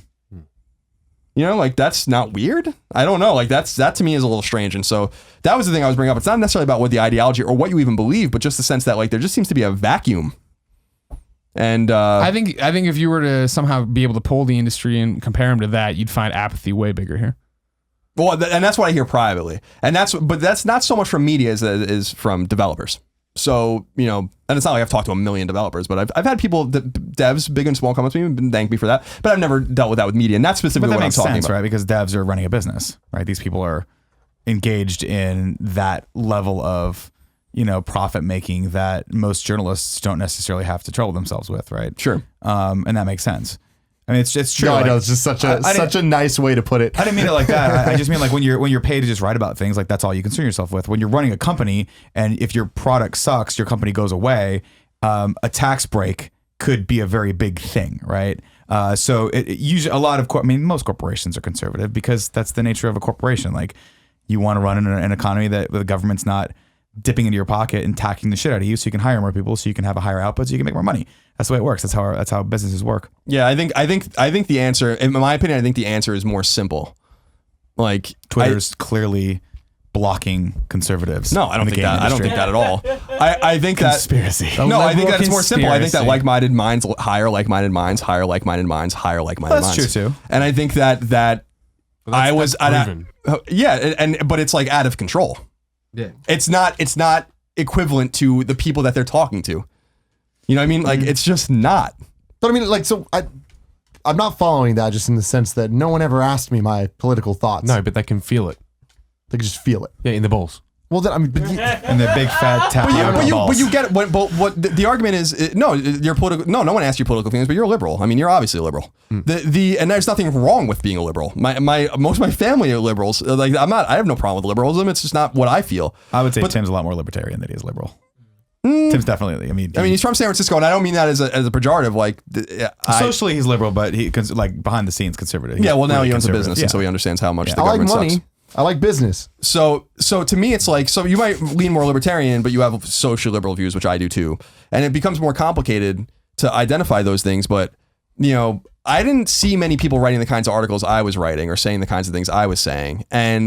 But they seem so evident. And when I would write them, I'd be attacked by some people and I'd be attacked by a lot of people in the media, but I'd get a lot of support from people that were reading it. And to me, that said a lot, where I'm like, do you just feel like no one's writing to you? Because games are very political. Art is political. Anyone who says they remove your politics and all this shit from art, you have no idea what you're talking about. You can't remove that kind of stuff from games. Like the games are political. Even games that aren't political are political, and you can read into all sorts of kinds of things to them. Well, it's the same thing like the Vita, though. Like, no one was writing about the Vita. You were. So, of course, the audience there is the people that want to hear you talk about the Vita. So, of course, they're going to love it and love you for it. You know, Right, it's like, but and those people, to my point, needed someone to talk about the Vita, and so there was someone talking about the Vita. And what I realized was just like, my intention was never to become like a conservative like lightning rod ever in this industry. No, but it happened. But it did happen because there was just nothing else. And I'm like, there are way smarter people, way better writers, way like more eloquent thinkers than me that could do this. And I feel like they must be amongst us, but I just feel like there is a bias. And I just don't. And that's fine if there is a bias, but I got through it somehow. I don't know because To be I worked fair, hard. also, but and I was always political too. Is there an analog on the other side for you? I mean, can you think of anyone that's as political in the games industry as you are? I can think of many. I'm not going to name names. I don't want to talk about it. Really? Okay. As political as as Yes. left As wing as you outspoken? were? Yes. As outspoken? Yes. I I can't can. think of based any. on my Twitter, there's a couple people that are definitely seemingly the anti-Colin. Yeah, absolutely. I mean, there are. I don't want to because it's not about individuals. I don't want to talk about individuals. It's not about them. It's like I don't want to call anyone out. It's not about any of that. Everyone's allowed to have their own opinion. It's not their fault necessarily that they were hired into an industry that's already super liberal, and so they're going to hire super liberals, and then they're going to hire super liberals. I mean, that's the way it goes. Because I know that my politics have been held against me in this industry or whatever. I mean, this goes back to another topic we already talked about, which I don't want to retread. I just thought it was interesting, and I never thought about that particular angle, whether it's true or false. And I'm curious what people out there think about it. You can let us know in the comments, and I'm sure I'll hear from you on Twitter. But like, that's interesting to me. Like politics are ubiquitous in art. Games are ubiquitous in society. There's no evidence as far as I can tell that there's more liberals playing games than conservatives, and there are more moderates than both sides. But then you're talking about different things, though, right? Because playing games, we're not talking about people who write about games. Like, Right, I'm but sure then the we're talking about people that are comments and but then we're tweet talking you about people reading. What my walk is that people are then reading this content, but they're reading it all from similar, like just really from one side. And I'm curious about like, well, why? How did that happen? Like, there's definitely Is there something you think in the art of being a writer, you think, that draws out the liberal people? What do you think? It's just the locations? Again, artists or Like, you stuff? think of Games Media. Where is Games Media? It's all in San Francisco or New York, New York City, New York, LA, if you're YouTube. right? Yeah. Yeah, that's it. It could be, but that suggests the point is that wouldn't it even make more sense if it was 90-10? You can't even say that. That to me is so. That's the only point I'm trying to make. Yeah, I think it goes back to the fact that art is generally progressive, right? Isn't art seen as a progressive medium, and that engenders that kind of thinking for the most part? That's a possible explanation for it. I don't know. I just thought it was interesting. This is basically just an observation. I don't know whether people agree with it or disagree with it, or what the reasons are, or whether it even really exists. But I think it's evident. I just think it's that it one of those does. things where you always talk about, hopefully this breaks the Republican Party, this presidential election, right? Yeah, I And almost we want Trump to win And we come back with the nomination. We come back with another party that is exactly what you're describing, right? And that's when I'm all in. When there's a party that is what we're talking about, socially liberal, financially conservative, there it is. Why does nobody identify themselves as a conservative? Because the conservatives attach to Republicans, and Republicans seem batshit crazy. And I think even you are saying you're not going to vote for any of these candidates, or you don't support these candidates. No, I wouldn't. I'm not gonna. I don't know. It's what just I'm like gonna do in it's the this primary. weird dedication to a party, I guess, that I don't see why people would have that dedication to that party. That's why I'm registered independent, right? Because I want to see every time who the best person for the job is. I'm with you right there. Like I'm saying, like if that party comes around and that's what they're doing and that's what they're Well, I'm selling, gonna probably have to do it and myself. if big old Mitt Romney you gets need a back in the Republican race, Party 4.5. That'll be nice. So anyway, I was curious. That's very good. I was just curious what you guys think about. I'm sorry if I ranted. Well, I don't think it was a rant. I think it was pretty coherent. But something I was just thinking about very recently that I was surprised I just never thought about before. And I'm curious what people think about that imbalance, if it really exists. And I do think that part of it must be mitigated by alternative press, alternative YouTube, alternative sources of information that do not come from this, what is really a dying core of video game press anyway. But to me, it's like that still was fascinating that I never really, I don't know, like sometimes I'm astonished by the really obvious shit I never thought about. And I wanted to bring that up as one of my conversations. So I hope people enjoyed it, and you definitely let me know what you think of it. If you didn't know, ladies and gentlemen, this has been the Game Over Greggy Show. Each and every week, 4, sometimes 5 best friends gather around this table. Each bring a random topic of discussion for your amusement. If you like that, head over to patreon.com/kindafunny and toss us a few bucks to get every episode early, along with a bunch of exclusive content and perks. If you have no bucks to toss, no big deal. Head over to youtube.com/kindafunny, where we break the show up topic by topic, day by day, until the entire thing posts as one big video each and every Friday, and MP3, of course, around the world. Yeah, you should definitely go to patreon.com/kindafunny, just like Adam Garcia did, our Patreon producer for this month. He's a great there's guy. nothing goes up. Put your hands down. Nothing goes up for the Patreon nothing. producer. Okay. Sorry, I Anyway, apologize. shout out to Adam Garcia. He's freaking awesome. He made the circle logo shirt, the Kind of Funny shirt you can find on kindafunny.com/store. It looks like in a the smiley. beautiful blue. I love it. It is I really love nice. You can so go follow much. him at Adam M. Garcia on Twitter and Instagram. And shout out to Anthony Carboni, who turned me on to those armpit pads, those diapers. So now I can wear the blue shirt and not have armpit sweat stains. Craig Miller. I'll break it in everybody. tomorrow. If you watch the Colin and Greg It live makes from sense for your weeks panties ago- also.